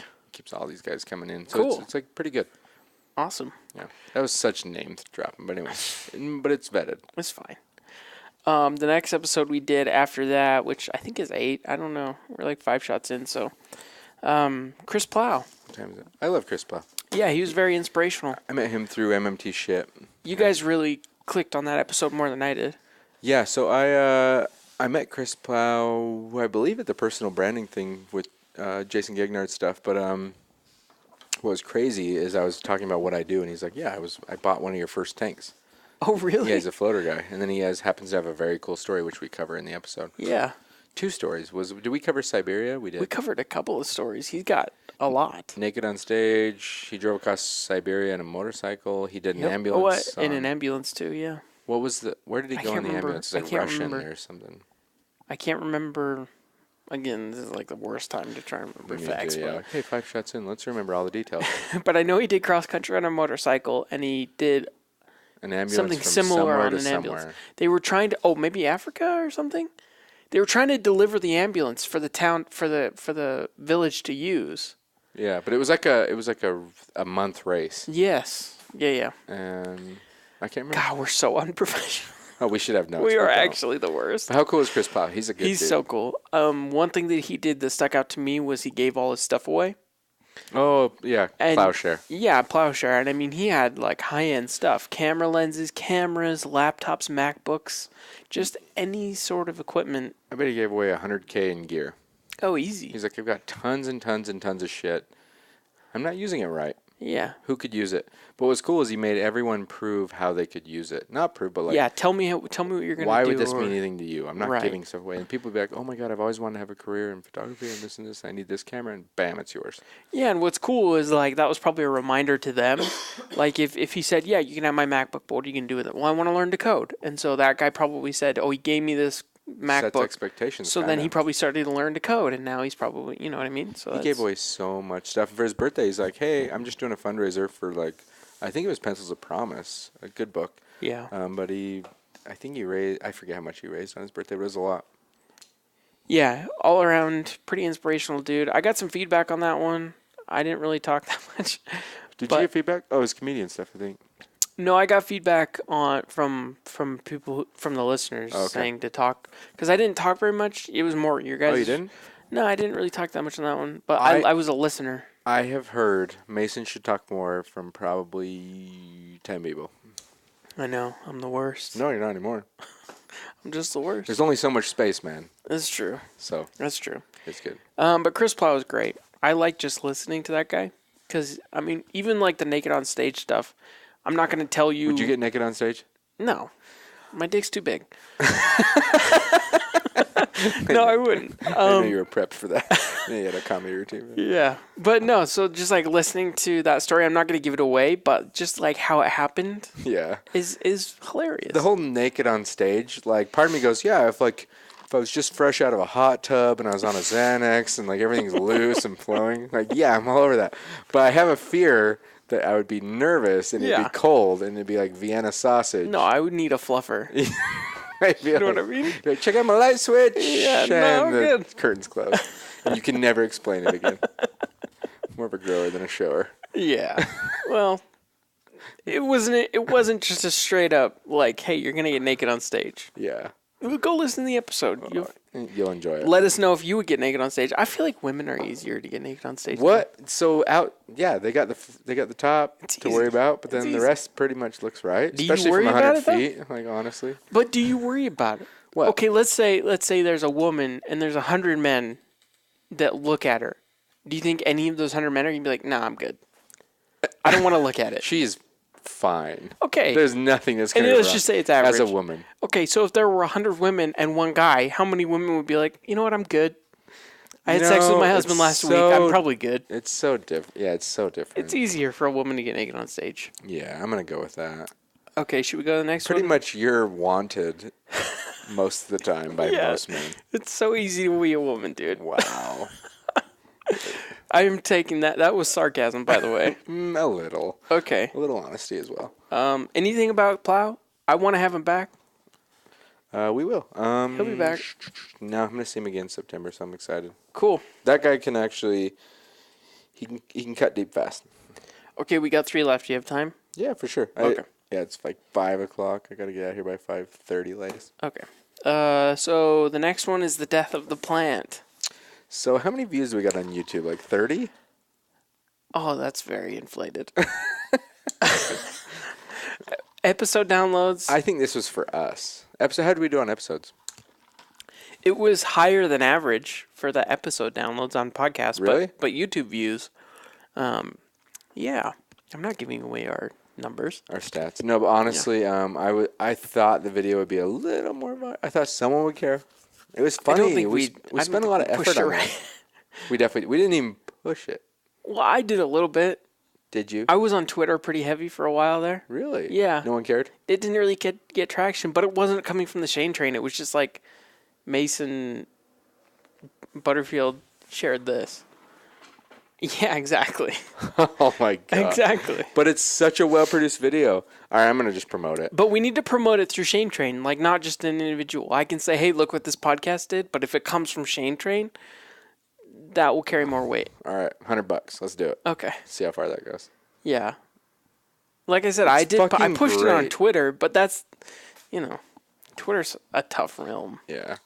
This video was like produced like a fucking better than most indie films. Oh, it's 4K. Yeah. It's motherfucking 4K. It's dopest. So explain what we explain.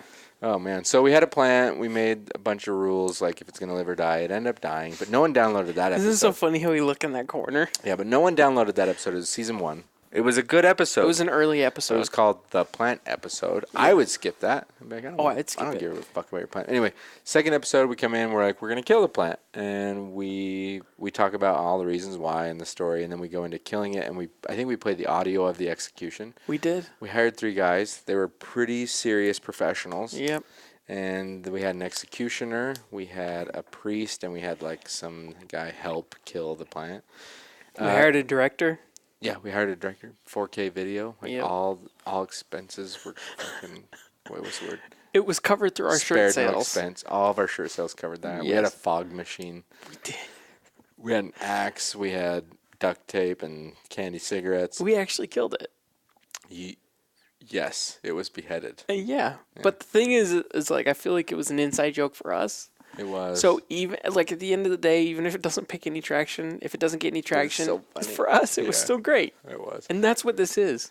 If like a crowd ever does come, they will go back and appreciate it. Okay, man, we have a crowd. Yeah. Well, okay, what number qualifies as a crowd? What's stupid is when I think of like a giant crowd, I think of like millions. Millions. Yeah. Millions. Yeah. That's the bar. Yeah. Fuck. I know. I don't worry When about you it. actually think of a crowd, think about Think of what you know our downloads. Just think of it that many people. Think of what in it a would feel room. like to talk in front of 20 people. That's a crowd. Yeah, that's a crowd. So we're Dude. doing okay. We're doing all right. Yeah. We got like 19 and a half. Yeah, we're almost a whole crowd. We're fine, dude. Pass me the handle, bruh. Oh my god. You're going in? Yeah, just a heavy. Okay.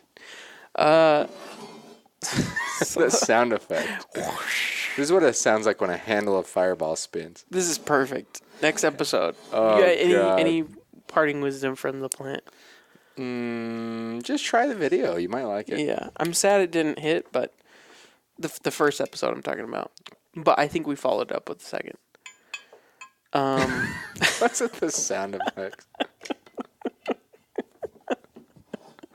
This next episode is perfect. The next episode of season 2 is brought to you by Fireball, cinnamon whiskey, ignite the night, It 30% actually was, alcohol too. by volume, 66 proof, red hot. So the 66.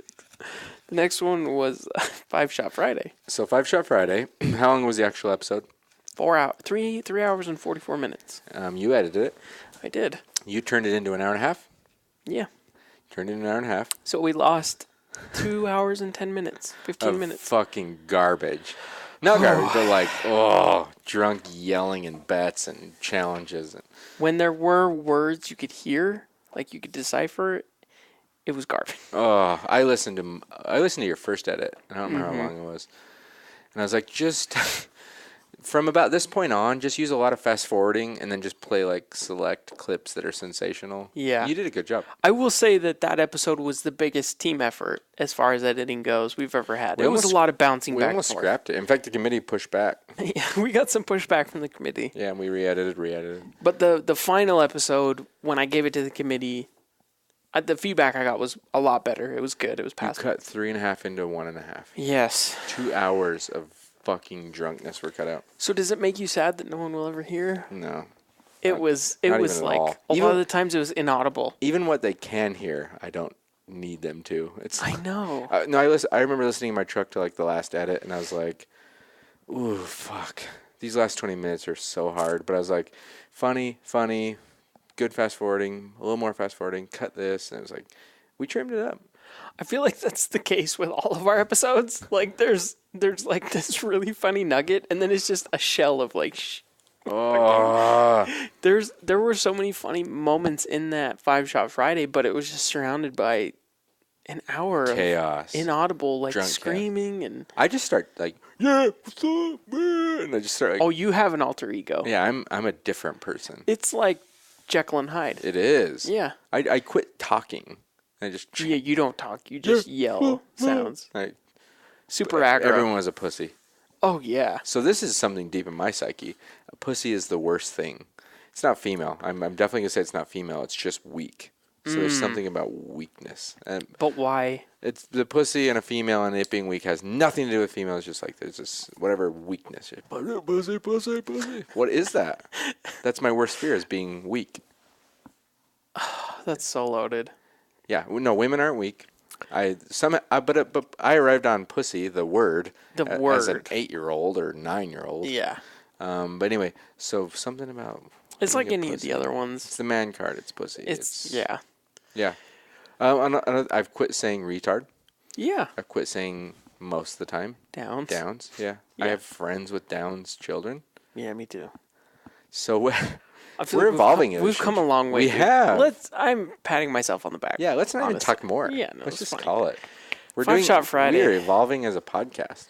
5 Shot Friday was A shit show. it was 10 Shot Friday. Yeah, For it you was. guys. Yeah, we did 10 shots. What was great about 5 Shot Friday is at the end at the end we're sober and we just wrap it up a little. For a Yeah, couple oh, minutes. yeah, yeah, we For a gave couple a- minutes we wrap it up. Yeah. Like that was bad. But how many days after was it that we came to the conclusion we're like, okay, we week. need to add an Yeah. outro. Sorry about 5 Shot Friday season 2. Get your shirts though, because 5 Shot Friday is great. Yeah. If you wear that shirt on a Friday, you're going to get free shots. Go to a you local will. bar. Yeah. So you're gonna buy the shirt for $30. We're gonna make 3. We're gonna try and get out of the red. But what you're gonna That's do not even is enough to buy a shot. no.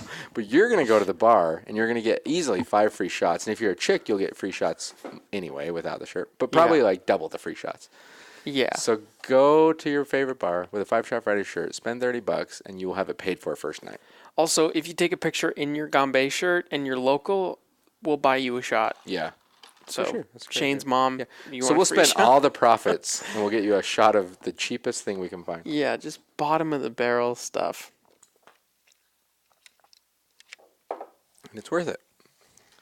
I need to start wearing my 5 Shot. I need to order a 5 Shot Friday. I wore them yesterday. I could order one live while recording. You did? I wore. I wore. Are they all Gambé. switched over to the better shirt? They're all switched over So we literally went from making $20 profit to $3 for Yeah. you. for you guys. We're selfless. It's actually for Shane. Yeah. I It was can't. pure you. It was. I have to have a good shirt. But I came in the other day wearing the old one, and you're like, "Oh wow, is that the new one? That looks really good." But no, it was just like me that looks so good. You do. You're so fucking handsome, bro. I'm gonna buy a shirt on air. Just don't use PayPal Why? because we haven't figured that. I'm just doing it. Let's. It's gonna encourage Okay, us to Shane figure Train it out. meeting after. Shane Train official meeting. Yeah, go buy a shirt. We also have other stuff on there. We have Skeptic T-shirts. We have women's T-shirts in both Skeptic and Gambé. Millennial Mason invented the Skeptic shirt. Please go get one. Yeah, go buy a Skeptic T-shirt. Oh, dude, I'm loaded. It's all done. I just bought a shirt Dope, dude. on air. Nice. We have mugs, beanies, whatever. Yeah. And we've never Just sold do one, it. so it'd feel We haven't awesome. sold anything. Well, for $2, I can USPS priority. Oh my god. Or for $20, I can express. $20? I don't want it rushed. I'm broke. Here we go. All right, let's go on. You ready? Yeah, this Our is, most I current seriously episode. bought a shirt. I just bought a shirt. Did you? Yeah, that's how easy it is on ShaneTrain.com. So they went from just the generic Gildan shirts that don't fit very well, no matter Gildan what. and busted ass. Yeah, whatever your body shape is, it doesn't fit. No. We went to American Apparel Tri-Blend. Ooh. That's like high end, bro. It's part synthetic. Yeah. Tri-synthetic. No, So- it's good though. They fit a lot better. They're Shane approved. We went through at least 6 different shirts trying to figure it out. Yeah, for all sure. all set in. Early on, I tested a bunch. Yeah, so we've then been later through we multiple tested more. shirts. They're good quality. They're as soft as butter. If you wear a 5 Shot Friday to your favorite bar on a Friday, you'll probably get a free shot. Oh, you will. Yeah. Mostly because it'll just be your mom or grandma, and we'll be there. But the listeners, if you know someone, Yes, if you and know you give them the somebody, shirt, they might buy you a shot. they'll have to. It's a law. It's a law. We should put on the back. You have to buy this person a shot. Okay. It's the law. You ready for our last episode? Yeah. Okay. What was it? Well, we have a few. We have 2. The second to last one is Shane's Secret Sauce. I like that episode. I only I like enjoyed it it because quite a bit. I had a bunch of shit I wanted to get off of my brain. I liked it because it gave me a peek into 2014 Shane. Because a lot of the tidbits or a lot of the notes you'd written down were from a few years Yeah. ago. So it gave me like a good insight into where you were at. I was pretty hell-bent on making it and defying Yeah. the Mayan. And you're pretty stubborn. I hated fucking college. And I was really stubborn. But Blog Shane is an interesting person to me because He's braver. he's very brave, but at the same time, well, no, not at the same time, but he's very brave and he uses objects as like a I representation. take the most You have simple, a campfire. the most simple niche thing, Twinkies are and twigs, encompass it over everything. but the love for your girlfriend is a log. Oh god, I did that. You know what He's I not mean? exaggerating. or like You know the clover driving. So Clover your driving. entire life is like a clover. Or Just like- relax. You're not gonna affect the car. when you have a commitment to yourself, those are plastic handcuffs. If you commit to a group, certified stainless. That's so. I think I fancied myself love someone it. smart. I fucking love it. I see what I meant, and it still makes sense. But like, it's funny. It's The part one of the that evolution. sticks to me though is one that you didn't even want to tell.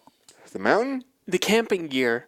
Oh yeah. And maybe because we do a lot of stuff with podcasting and stuff, and we know other people that podcast, and it's part of your analogy was people go hiking, they expect to have all the gear, all the best of this. Yeah. They're too focused on that, and they spend their money, or they're too focused on, and they never start climbing or hiking. Yeah.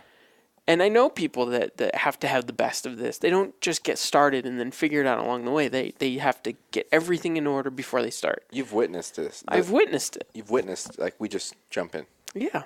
We just start and then we just pick a jumping off point and we go. You watch. Give it like 1 year and that, I'm pointing at the lights for our new podcast. Yeah. It's a simple thing, but we're just starting the hike. Yeah. If we had to have every bit of everything figured out and ordered and in the shop before we set up the studio, we would never get it finished. No.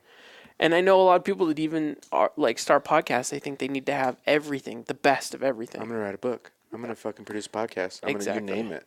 Exactly. And that one resonated with me.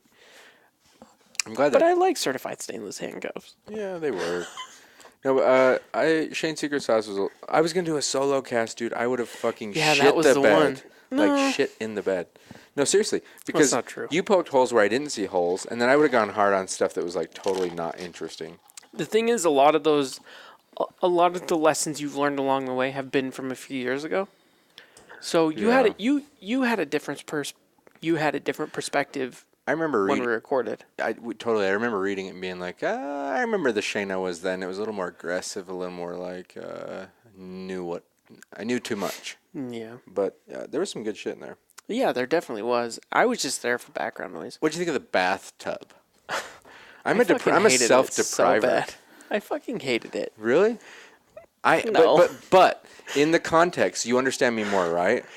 Oh, I understand. I need a cold bath, bro. Yeah, you need to have a little bit of pain to increase the pleasure that much more. Yeah, and I will opt for the pain and opt for the cold. Okay, I understand that. But it's the same thing with tick sheets and things like that. I understand it. It's just the bath analogy. It's like what gets me. Dude, I am the bath analogy. Like, it's just you. It's fucking odd. Yeah. But no, really, like, if I had the option to take a perfectly temperatured, bubbly bath with candles, I would opt for the cold bath that's getting warmer. That's because you suck. Because wanting is enjoyable. That's because you're the worst. Perfect. But no, I understand.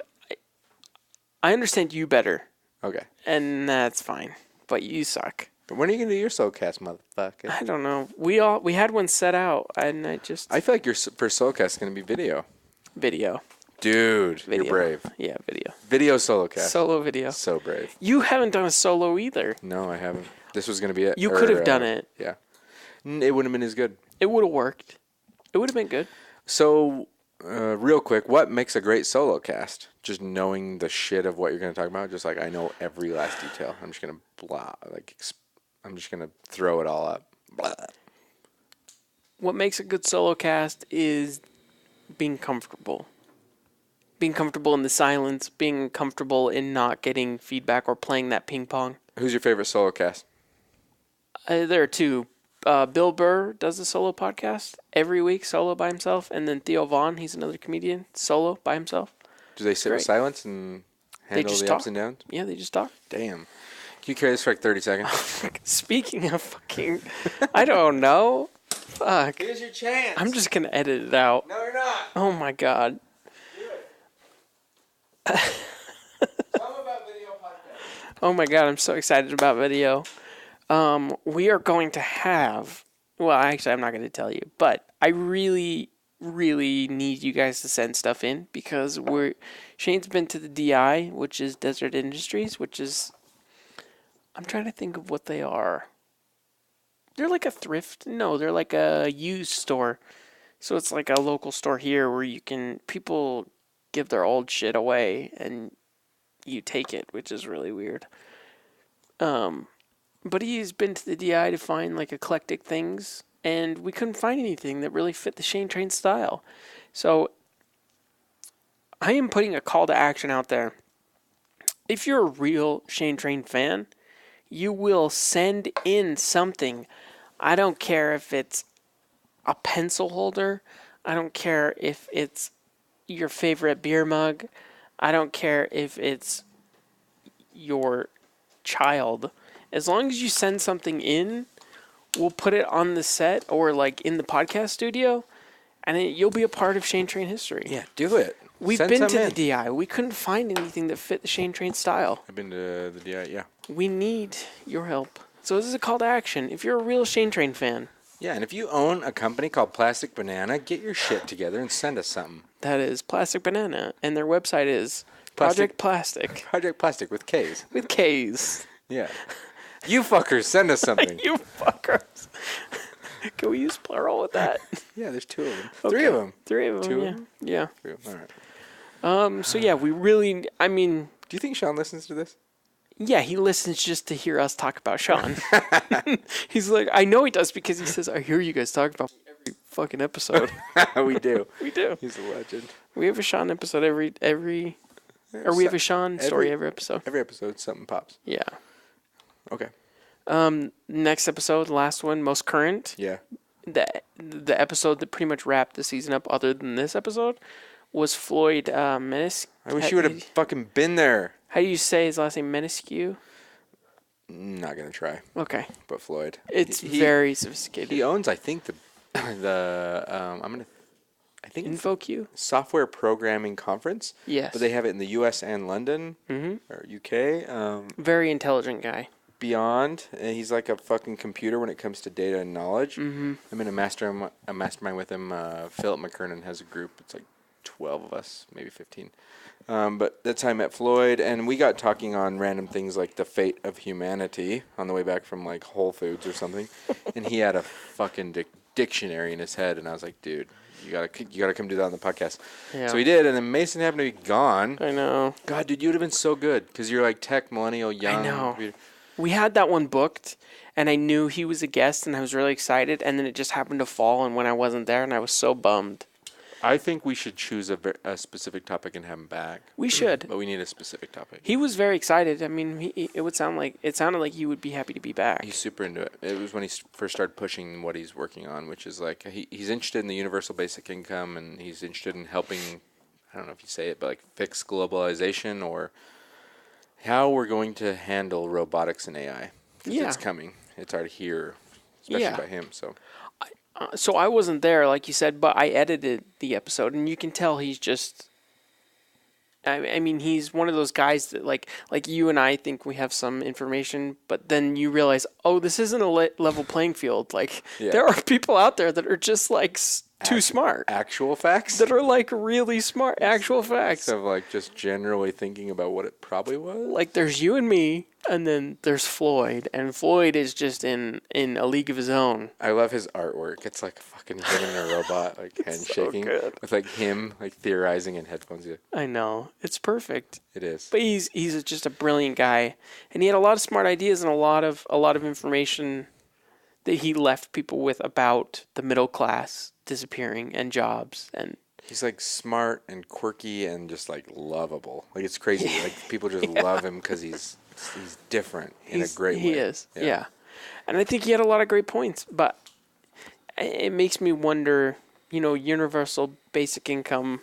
I mean, I don't know. I wish I would have been there, but I just want to so instead of just, hey, let's do it here, I want to like model it or like go in a city or a state or start to prove it. Sample size. Yeah, sample size before going big because it scares me big. So where would you do it? I didn't disagree with what Floyd was saying. It was just crazy. I don't know. I know who will do it. Like San Francisco will do it and Portland will do it. And like, so expensive places. Yeah, but I'm just saying it'll happen. But are there any countries doing universal basic income? I think you talked about it on the episode. Shows how much I don't remember. It was a long time ago. Yeah, it was. I mean, we recorded that months ago. No, last time I saw him, he was like, "When's that coming out? I want to push it." And I was like, "Soon." What a nice guy. Yeah. I do agree. I wasn't there, so I didn't get to voice my opinion. But I do, there are some compelling arguments for universal basic income. Robots and AI will replace half of us. Yeah, but the thing to remember is there's someone who needs to be in charge of that robot, or there's someone who needs to. One out of they can control 1,000 robots. But I get what you're saying. It'll get to that point, but we're gonna need teams. There will be a team to control a floor of robots that put together car frames. This is the picture that kind of changed it for me. Is like imagine like 200 years ago is a bunch of people with those scythes chopping a field down. Mm-hmm. And then the next scene is like a bunch of people standing outside the field and one guy driving a tractor. It's true. And then the next scene is all people outside the field and one computer-driven tractor. It's just a Tesla tractor. Yeah, so even though I do agree with what you're saying, there will be additional jobs and responsibilities, I have a feeling it's going to reduce the quantity of humans needed to get the How many employees would it need to run the computer tractor? the GPS to the tractor or One guy live. Fuck. Yeah, but he could run 10 farms instead of one. You're right. Kind of. It's going to reduce. So to succeed, you're going to need to be able to learn and adapt and readapt to, or learn and relearn. We're going to have don't to, know. we're going to create, there's going to have to be need for humans that computers can't do. Elsewhere. More creation. So and we're going to be creativity. pure creatives. Like we're going to be, we'll create music and films and art. Maybe. And I have a then feeling we there's just going to be, leave. I have a feeling there's going to be a lot of poverty. Every trade is going to be. Yeah, it's already happening. But yeah. I wish I would have been there. Yeah, let's have him back. Great episode. I edited it. I listened to the majority of it. It's really good. If you have any interest in listening to economics or socioeconomics or globalification or robotics or AI. Globalization, I think what's called. But yeah, it's all that. And he's just a good guy. UBI, Universal Basic Income. Yeah, UBI. Whoa. Yeah, You have what is that called? I'm a vet. Is that an acronym? Yeah, Dude. You know your shit. I've talked to him more about it, but Interesting. he's going down that road. He's going to try and change the world and prepare us for what's coming. Okay. So So that was our last episode. Floyd Maranisu. Yeah, I think I Marinisu. got that right. Yeah, but he is the owner of InfoQ, which is I think the largest InfoQ.com. software programming trade show Yeah. or event. Well, he owns the He owns the InfoQ. website, which is like not a forum, but it's where all the news goes for software development. For everyone familiar with this, I'm just slaughtering it with like a we're the with worst. like a butter knife. Okay, People should know we're the worst, though. You're season know, 2. They know by now. Yeah, we're at the end of season 2. Yeah. So what would you say? We had some bumps in season 2 as far as release dates go. Let's talk about that just shortly. So we had like 'Kay. big, gigantic things happen in our lives. I don't know if we need to share them. Yeah. But me, Will, and Mason, we had just big shit happen. We started. At the When same did we time. start putting episodes out? Oh man. November. Let me look here because I can definitely find it. Yeah, we started putting. I'm gonna guess we started putting episodes out in like October or November, and we're now putting out the last episode next week. January.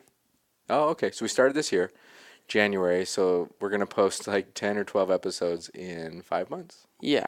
But we had big shit. Yeah. I mean, everybody knows who's followed us knows that like some catastrophic stuff has happened, some big stuff has happened. All three of us. Unavoidable, things we just had to deal with in real life. Yeah. And, it happens. Yeah. But season 3, I mean, We're gonna be live. We Yeah. literally can't delay it. with season 3, the show changes, the podcast changes. I mean, it's like we're in a cocoon right now, Yeah. and we're gonna be butterflies. Oh my god, Dude. Big ugly butterfly. We're gonna have to be. It's gonna be great. Yeah. Just the lights got me excited. So if you listen to us, make sure to tune in. Prepare your YouTube. Yeah, It's coming. Oh god. and we will interact with you. You want to hang lights this weekend? Yeah, Tomorrow? we're gonna get the studio set up. So give me your overall feeling of season 2, though. I know we had some gaps, but when you read the lineup, I was like, we nailed it. we nailed it. We did, and I thank the shitty committee for keeping shitty stuff axed. Which, I mean, you don't know who they are. I don't, and I like it that way. Yeah. I got pushback from some friends that they're like, if you ever love an episode, don't let the shitty committee axe it. I was like, okay. But I haven't felt so like if they you have. love an episode, don't let the shitty committee. Okay. Yeah. You've never done that, though. No. I feel like the shitty committee has a pretty good grasp on. I just trust the process, and so I trust that like an outsider perspective is a good perspective. So, and even stuff we've liked, like if we really want to put something out, we'll re-record it. Like I'm thinking of the VR episode that got axed. I think we will figure out a way to do that, and it might be through video. Yeah. It might be Yeah. showing Yeah. it Yeah. and- Yeah. And then, so anyway, I think in a lot of instances, given us a good out. To be honest, Yeah. like they've given us a good reason to be like, you didn't quite make it. Come back. Let's try again. yeah. And that doesn't really put any pressure on you. No, I like it, man. I like what we're doing, and I'm nervous to go to video, but nervous in a good way. Like I think it's gonna be great. Yeah. It's just the next step. Yeah. Yeah. All right. Well, wish us luck. We're doing the video studio this weekend. Yeah, and there won't be too much of a break between season 2 and 3. We took huge breaks during the season, so we're going to try and pump these out pretty regularly, and let's go from there. We'll get this. Yeah.